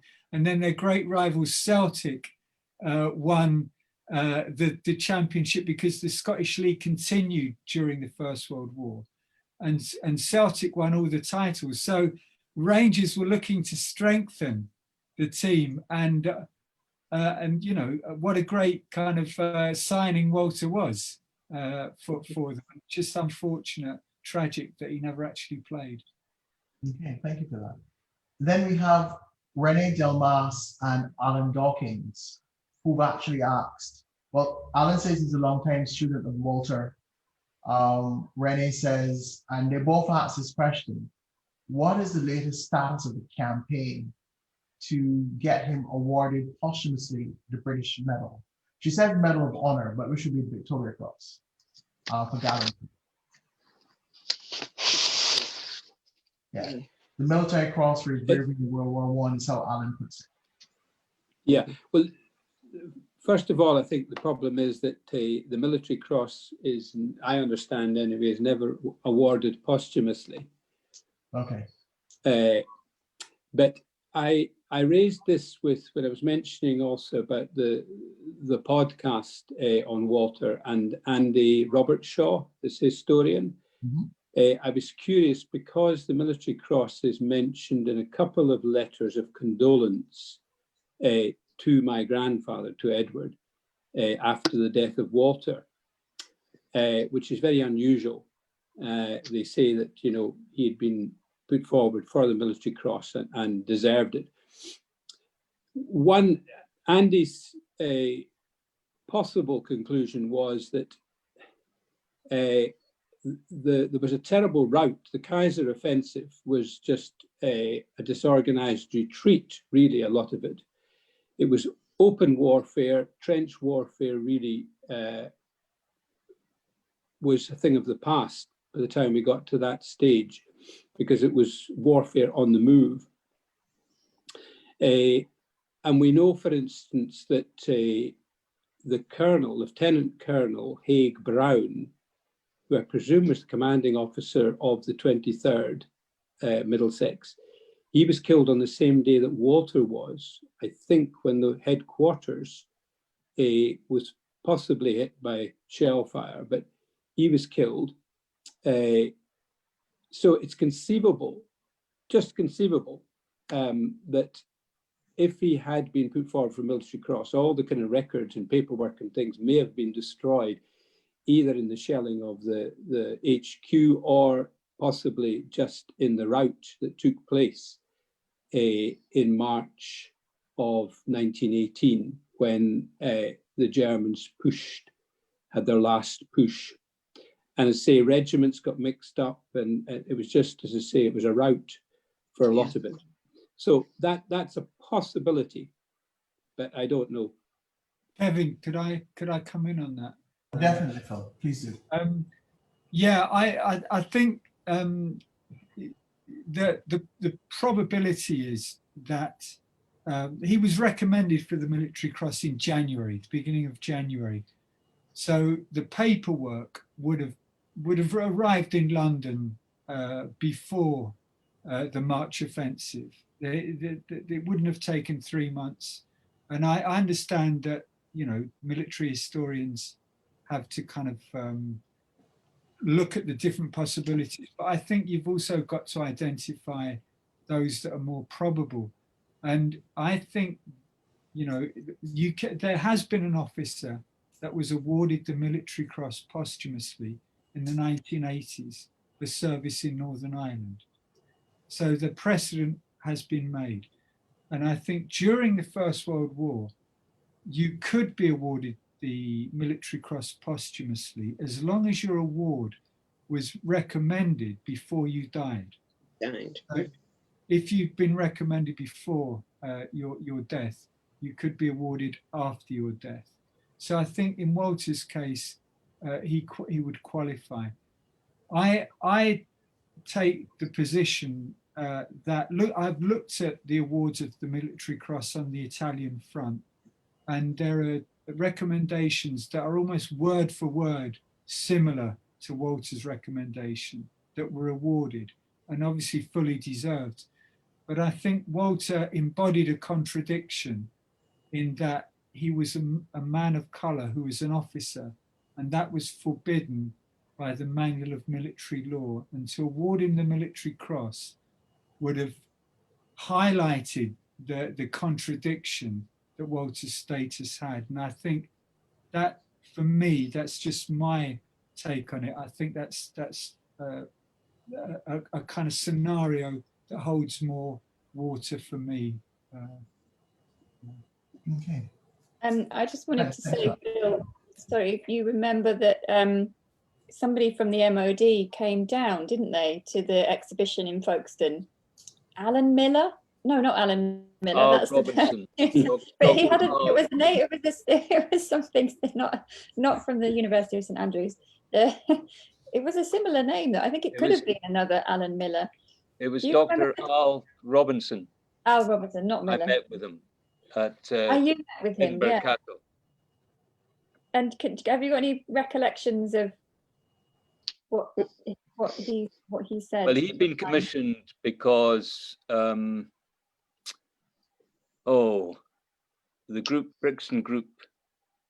Phil, I'm forgetting the name of the Nubian Jack. Nubian Jack, yeah, Nubian Jack. As a family, we never saw Nubian Jack's submission to the Ministry of Defence, but they were obviously inquiring or pressing on the issue that Phil's talking about, that Walter should be awarded the Military Cross. and Dr. R. Robinson was commissioned to do a review of the records. They involved us as a family in that they sent us a copy of his report, although I didn't actually have it when I met him in Edinburgh. It hadn't been put in with my letter. So my meeting was in the blind, but I did correspond with him later. And in very brief summary, and I need to be cautious not misrepresent all the work that he did, but what I was left was basically they can find no record of the recommendation and how it was dealt with. Okay, full stop. My fellow family members, and as a family we have sometimes different perspectives in this, but mine is very stubborn, which is there are 2 letters from 2 senior members of staff writing to my grandfather. They don't say he deserved it, he would have earned it. They say he was recommended. So I will believe that Major Poole didn't tell mistruths and didn't misspoke. And I will believe, therefore, on those letters that Walter was recommended. Now, I'm not an expert like Phil and many others, and my military colleagues here tonight. What I understand is, obviously, many people were recommended and the recommendation wasn't taken forward. And that could either be it never got out of France or never got out of the immediate war environment, wasn't supported at that level, or wasn't supported when it got to the War Office. And what I do remember from what Dr. Al Robinson told me is he said that there were very few records of recommendations that didn't result in an award, if you're with me. They just didn't keep the paperwork. That was my understanding of what he was saying. But my position remains that, therefore, the only bits of paper we have are 2 letters from 2 presumably truthful and senior members who were present at the time, both saying he was recommended for the Military Cross. And I don't believe, I'm not convinced by any argument that they would be so disrespectful to my grandfather and their own integrity to put that in a letter where it hadn't happened, you know, as some kind of compensation. I don't believe that a Major Poole or a Lieutenant Pickard would say that just to compensate or soften the blow for a relative, and not a relative like my grandfather, because he was no fool, you know. So I've done my described my position in relation to those 2 condolence letters, but they are part of the current exhibition, so people can look at those letters and see them. Thank you for that, Ed.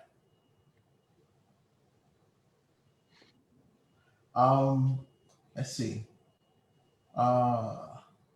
Taranda, she has 2 questions. And you in fact answered one in a way. She asked if there are any testimonies of Walter's officers, teammates on him and his character. Yeah, so that's one. And I think we've answered her second question. Was football Walter's only passion? The answer is no. Cricket was, and a couple of other sports as well, as passions.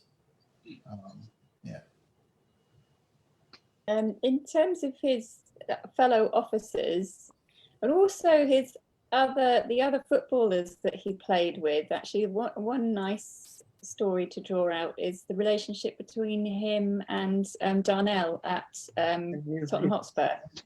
Whenever they're photographed together, they are always laughing and joking, and they look like they're up to some mischief, if you know what I mean. So there's photographic evidence of him having these close friendships. I don't know whether Phil knows any more about Darnell and can tell us a bit more about him. And then there were also, like, as Ed was just saying, in terms of how his officers felt about him, that letter from Lieutenant, is it Pickard? Mm-hmm. I mean, he's very strong in terms of how he expresses himself and his feelings towards Walter. There's a lot of respect, and affection there. He was clearly a very special person, and he made an impact on the people around him, that's for sure. I don't know if you want to say something, Phil. Well, I think he obviously did make a fantastically powerful impact, and Darnell, it's lovely to see Jabez, Darnell and Walter smiling at each team photo, and they're always sitting next to each other. And it goes back to the point about, you know, Walter having someone supportive around him, a close friend that was supportive, and they had a good relationship. And Darnell, we've tried to find his relatives, but he did stay at Spurs as a trainer for many years. He worked for the club for many years afterwards. And he was called, his nickname was Durando, because he had a long handlebar moustache, the same as the Italian marathon winner in the 1908 Olympics that was carried across the line and then disqualified. So that he was quite a character. But I would say, you know, when Walter died, the Secretary of Northampton wrote a lovely letter as well to say, you know, what a gentleman Walter was. And you could see that the outpouring of love there was for Walter, you know, and Major Paul was, I think, the commanding officer of the battalion. He was a career soldier. He was a DSO. He hadn't enlisted for the war. Major Paul, who wrote one of the letters to say that Walter was recommended for the Military Cross, was a career soldier. He knew that you know, that it was against military code and rules to inform families that people had been, their kin had been recommended. So he was well aware of the consequences. It was a court-martial offence. So I think I agree with Ed that we have to believe the word of these people. They were around Walter at the time, but the love that Walter got was obvious to all in the letters that were written and in the reports. Yeah, thanks for that. I've got Delbert Sandiford. Here's his more of a comment. I was really impressed years ago going into the boardroom of Northamptonshire Probation Trust and seeing a large photograph of Walter Tull in the Walter Tull building. It was good to see a Black man being this city's favorite son. It seems so much against trend. Yeah, so I think that says. We gave them that picture because we were invited to the dedication of the building. Okay. And we felt that we wanted them to have a picture. So I'm delighted to hear that it was still there. Yeah, yeah. I want to ask, why the Probation Trust? That seems interesting. Is there any story behind that? Or not really? Phil might know better than me, or Sean O'Donovan, who's part of the audience, or may have been, I don't know if Sean's had to leave, but who's from Northampton. I think for me, it simply represents what's gone on in Northampton. They really have embraced Walter's story. So initially the football club, and through Phil's work and Sean's work, the memorial at the club, but then they named the street, the road at the club. And then the probation service said they wanted to name their offices Walter Tull House. There's a special unit at Northampton Hospital that's dedicated in Walter's name. I think there are a number of examples in Northampton where they've embraced Walter's name and story. Okay. And Sally, this one is for you, and family as well. Why Man United and not Spurs? I think that's in relation to the exhibit. Yeah, that's a good question. Right from the outset, when we did the show at Folkestone Museum, we worked really closely with Spurs. And if you're a Spurs fan, you've probably heard of Ledley King. He came down for the opening and had a special Q&A with some of the young people that play football in Folkestone. So there was a small group of them. They got to ask him questions.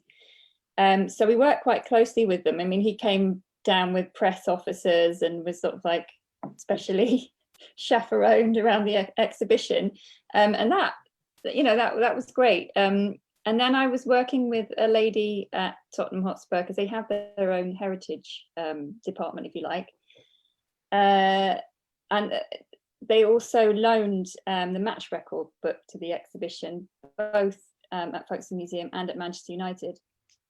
And because Tottenham Hotspur they've built this huge stadium, which is all open now, but they have an exhibition centre or museum, if you like, in the space, but it's not properly opened yet, I don't think. And I think that their intention would be in the future to do an exhibition there. But they just have a very different way of working. I think that the way that their departments are organised in terms of having a heritage section, it's different at Manchester United, where you have Old Trafford Museum, which is at Old Trafford, and then you have the Academy, which is separate again, because that's quite far away outside Manchester in a place called Carrington on the outskirts. But they just, every football club just seems to work in a different way. And I was asked directly by Tony Whelan after this symposium if there was a possibility of having the Folkestone Museum at Manchester United, because they see Walter as an incredibly important mixed heritage role model, very few of whom are presented to young people, and just such an important inspiring figure for their young people. And they wanted to do a special educational program with their trainees all about Walter. The irony is that this happened in March 2020, so earlier this year, about 2 weeks before lockdown, and all the coaches were joking with me that they'd been given the Spanish influenza, the Spanish flu, basically. It was their sort of Premier League approved project to work on, and they were like, no, we don't want to do that, it's not relevant. So we'll stick to doing Walter's story instead, which, I mean, I'm great that they were doing Walter's story, but it was just interesting then how events unfolded. 2 weeks later, we were in full lockdown, and in a way, I can't even believe that the exhibition happened, because we were very close, and we knew that infections were rising at the time. So I'm just pleased that it actually managed to go ahead. And sadly, they did actually have a special football tournament organised with all of the with the under-12s teams. They were supposed to play against Tottenham Hotspur youth teams, Northampton. Not sure if there were any other clubs involved as well. Phil might know better, but unfortunately the whole thing had to be cancelled. They were meant to go out to Ypres with their coaches, and they had the cup ready and the kits made with Walter Tull emblazoned on the kits. So hopefully it will happen. So Tottenham Hotspur were involved in that as well, and I'm sure Ed will be able to tell you as well with his experiences recently with Spurs. They're certainly moving towards doing a lot more with Walter's life, but it's just, I think they're in a slightly different position than Manchester United. Manchester United just recognise Walter as an incredibly important black player he's one of the very early black players. And as Phil has mentioned, there's so many different aspects to Walter's life as well. It's not just the football, it's the fact that he grew up in a children's home. He came from very humble beginnings, very sort of working class family. It was amazing what he managed to achieve at that time. And being somebody of mixed heritage, there's just so many aspects to Walter's life in an educational setting that you can bring out. It's just, there's a lot there. Yeah, thanks for that. Someone called Sean O'Donovan. Yeah. Does mention, yes, there's no memorial to Walter at Spurs, but there is one at Northampton Stadium. And that for the past 20 years, we do have a remembrance service at the memorial on match day. And he then further goes on to say in another post, I now lost it. He speaks to Will Wheaton, who in fact died quite young in the 1920s. But that noted he built a very strong Rangers team at that time. Yeah.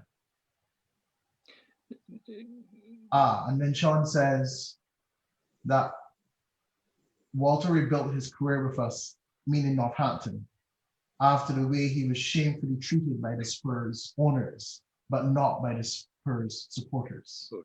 So there's more, as we would say, there's more in the mortar than the pestle. In other words, there's a lot more of that story to be teased out and told as well.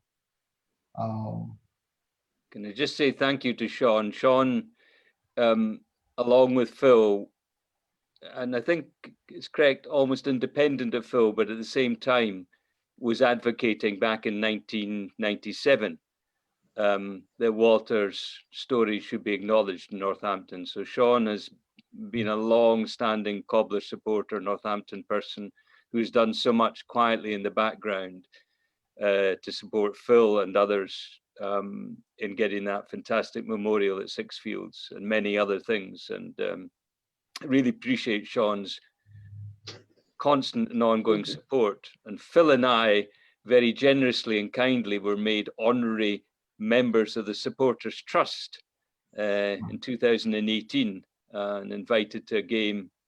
I was going to say wined and dined, but we didn't wine, we just dined at a match, courtesy of the Supporters Trust, who again have done so much to support Walter's story.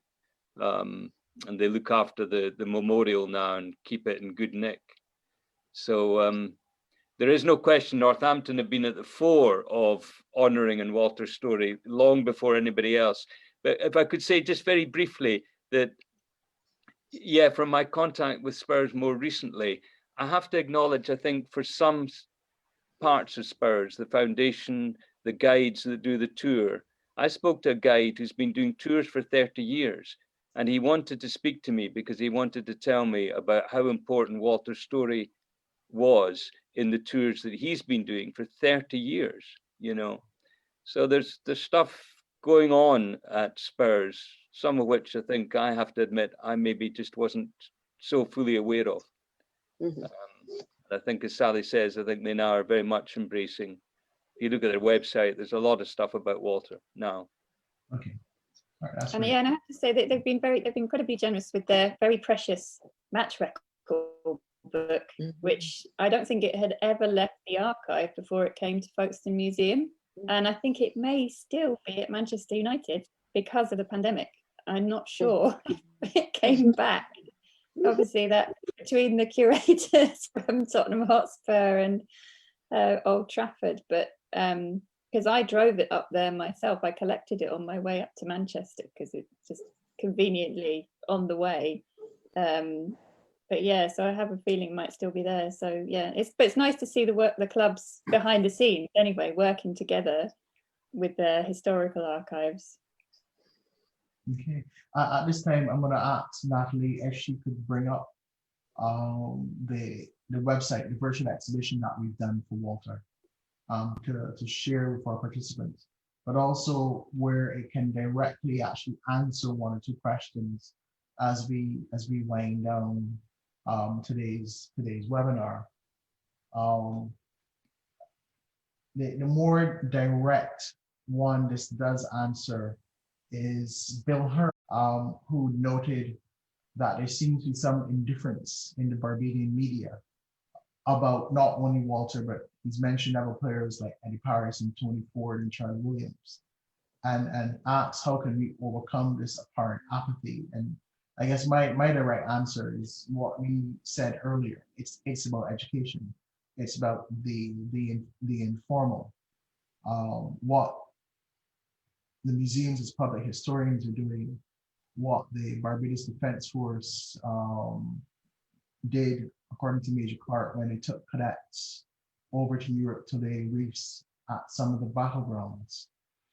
And I mean, I didn't know that. That's an incredible story. And I mean, as a former cadet, it's extremely moving as well.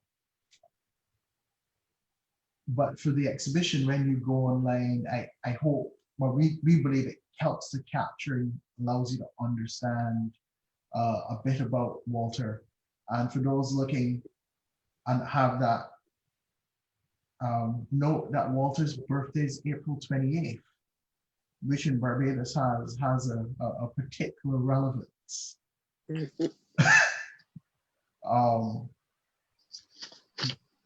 As National Heroes Day. So he's born on the most auspicious day for us.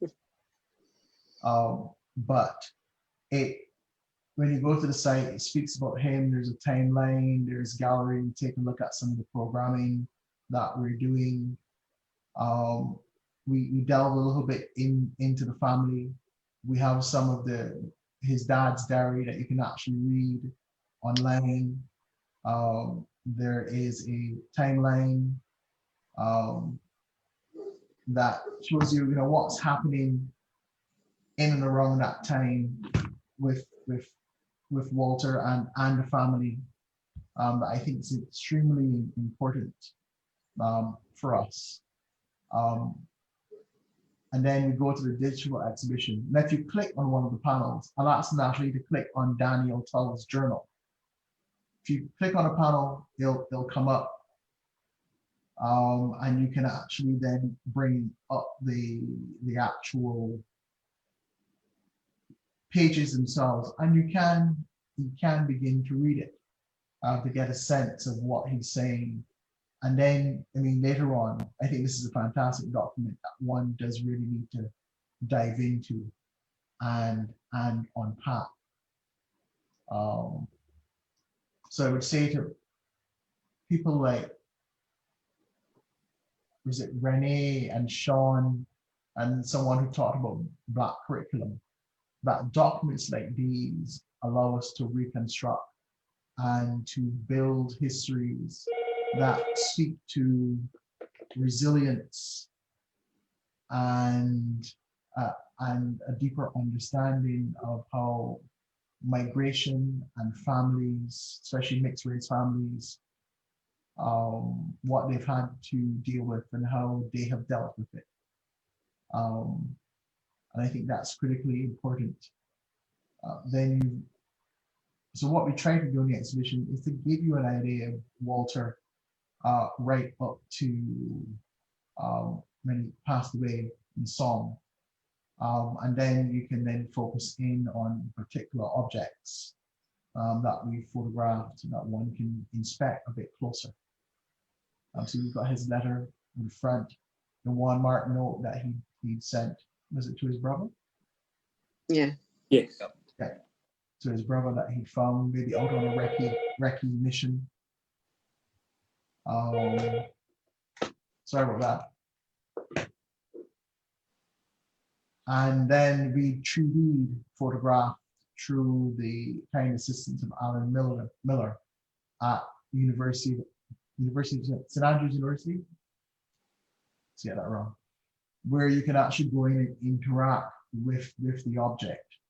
And as Sally had said earlier, this is one of the early Battle of the Somme footballs.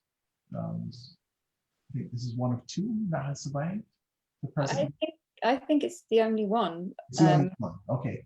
That particular battle, which was the first Battle of the Somme, where at that point it was all, they were using that camaraderie of them all being footballers together. For example, if it was a football regiment, although I'm not sure if the football regiment were actually in that particular battle, but football was used as something to bring everybody together and have that sense of camaraderie. And it's all a game, let's go over the top and we can kick a football and dodge the bullets at the same time. It's actually just incredibly tragic. I think every time I look at that football, I just feel really sad. I mean, it's a really fascinating item that tells you so much about World War I just from that one object itself. And to think that was probably lying in a crater. I don't know how they managed to bring it back. Yeah. And of course, what we don't say but could is that objects like these tell multiple stories.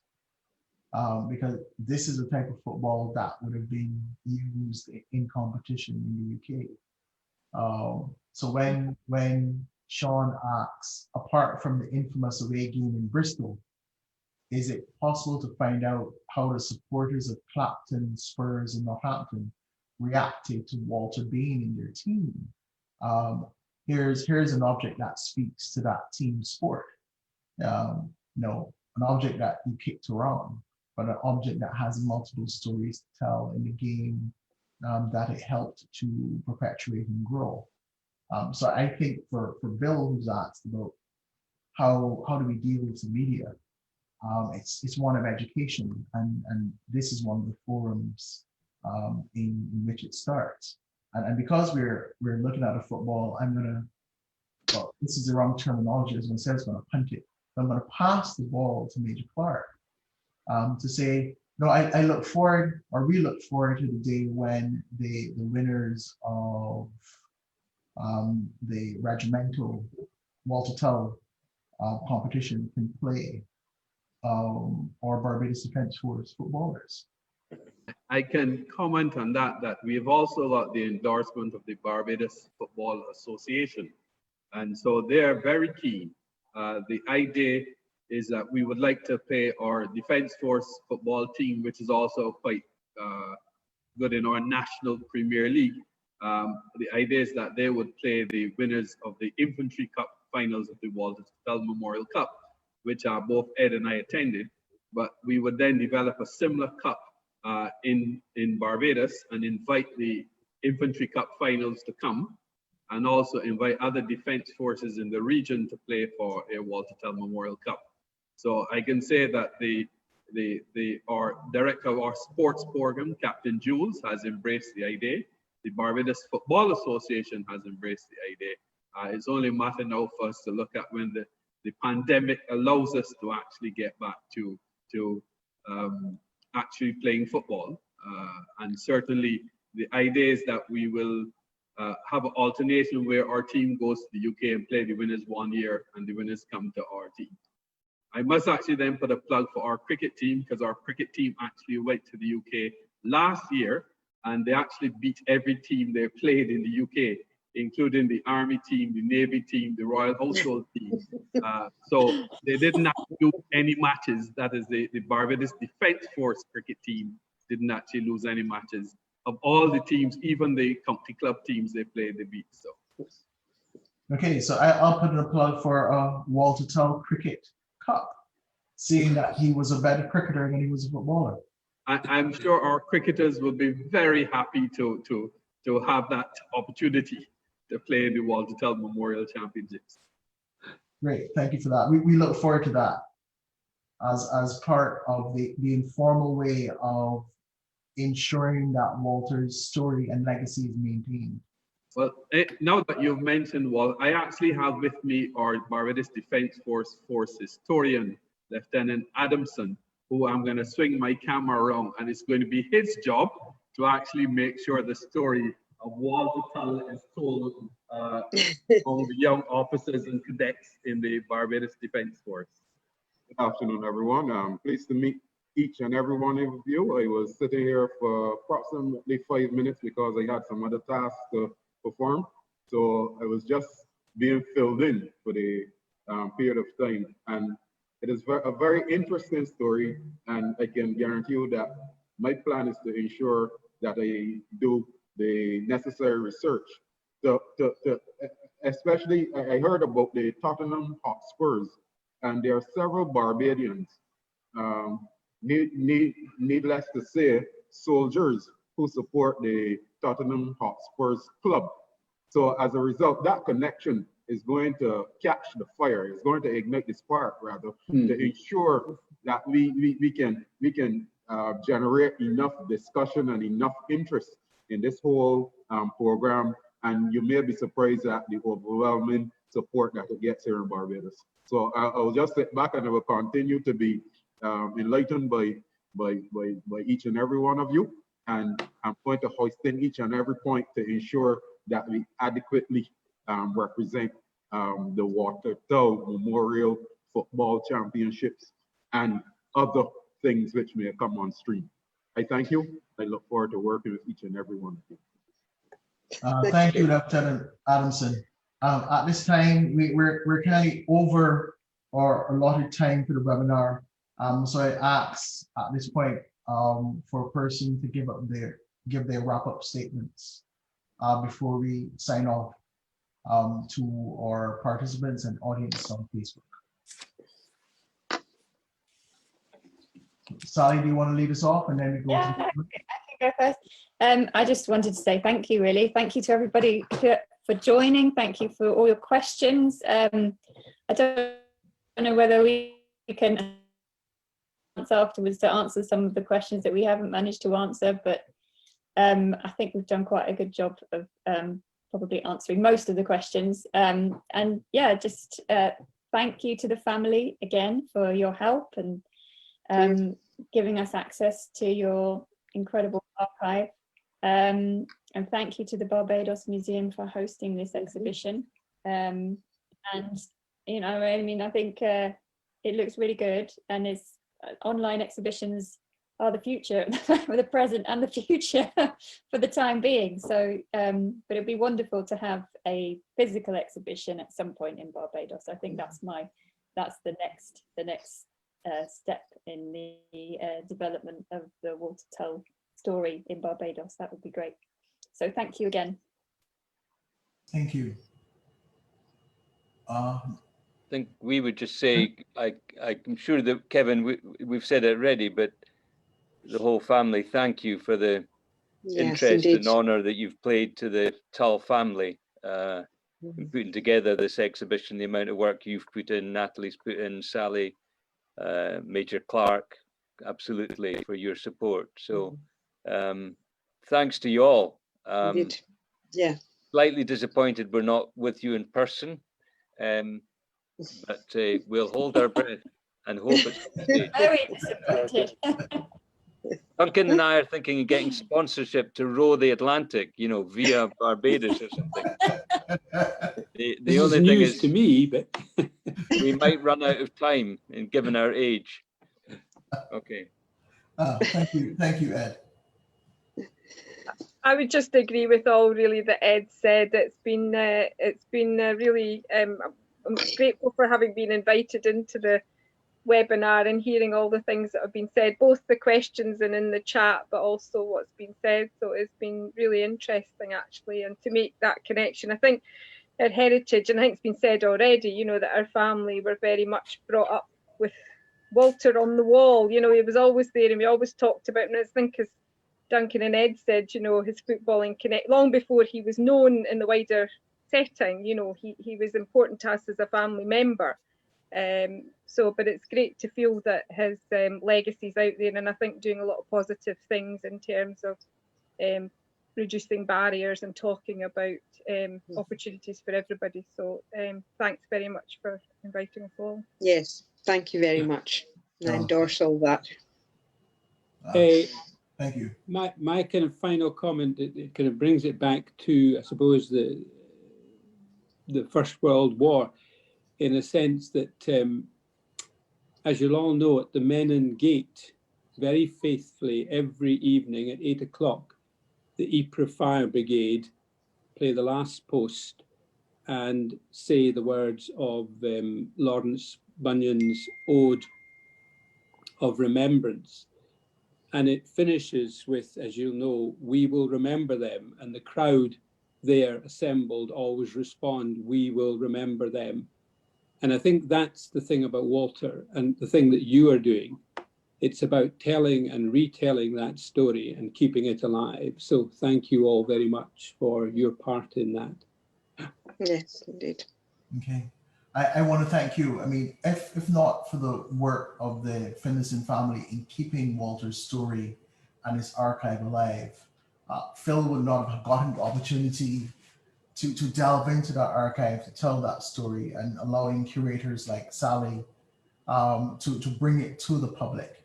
And at this time, I want to thank all of you, and I want to thank Natalie, who wrangled the website developer to get this ready and out for Remembrance Day. And we look forward to the programming around the virtual exhibition for this year, but we are committed to a physical exhibition for next year, and I'm hoping next year will also see a reduction in the pandemic that will allow you to journey from the UK here. But I think that this is the beginning building blocks of continually telling the story of Walter, not just bringing it to new audiences, but revealing more about Walter and the family, because the family itself has an amazing story to tell, and there's lots to delve into. For the participants, thank you for coming online, taking time out of your busy day across different time zones to be with us. And please go to Walter Tull, let me get it right, waltertullexhibition.org, and view what is a fantastic online exhibition about an amazing person and whose story and whose legacy has great resonance for us today. Everyone have a fantastic afternoon. Kevin, if you can just permit me before you close, to certainly thank the people who have allowed us to do this, some of the sponsors, including Worcestershire Medals, who provide our medals for Barbados and our National Honor System. And also let me, on behalf of Colonel Grannum, who is had to step away, and the officers, enlisted ranks of the Barbados Defence Force, thank you and the Finlayson family for affording us the opportunity to be part of this program. Thank you very much. Thank you very much for that, Major Clarke, and thank you for your assistance in making sure that we were involved. At the end of the day, it is about the cooperative activity that we do both here and in the UK that allows us to bring these stories to light. So I want to thank everyone. As I say, I look forward to next year. All right. Us too. Good. Yeah. Yes, Thanks indeed. All right. Thank you. Bye. Thank you. Thank Bye-bye. you. Thank you. Thank you. All right. Thank you. Thank you. Bye. All right. Bye. Thanks, Phil. Thanks, Sally. Thanks, Right. Kevin. Yeah. Thanks, Phil. Thanks, Ed. Thanks, everyone. Be good. Thank you, Natalie and Sally.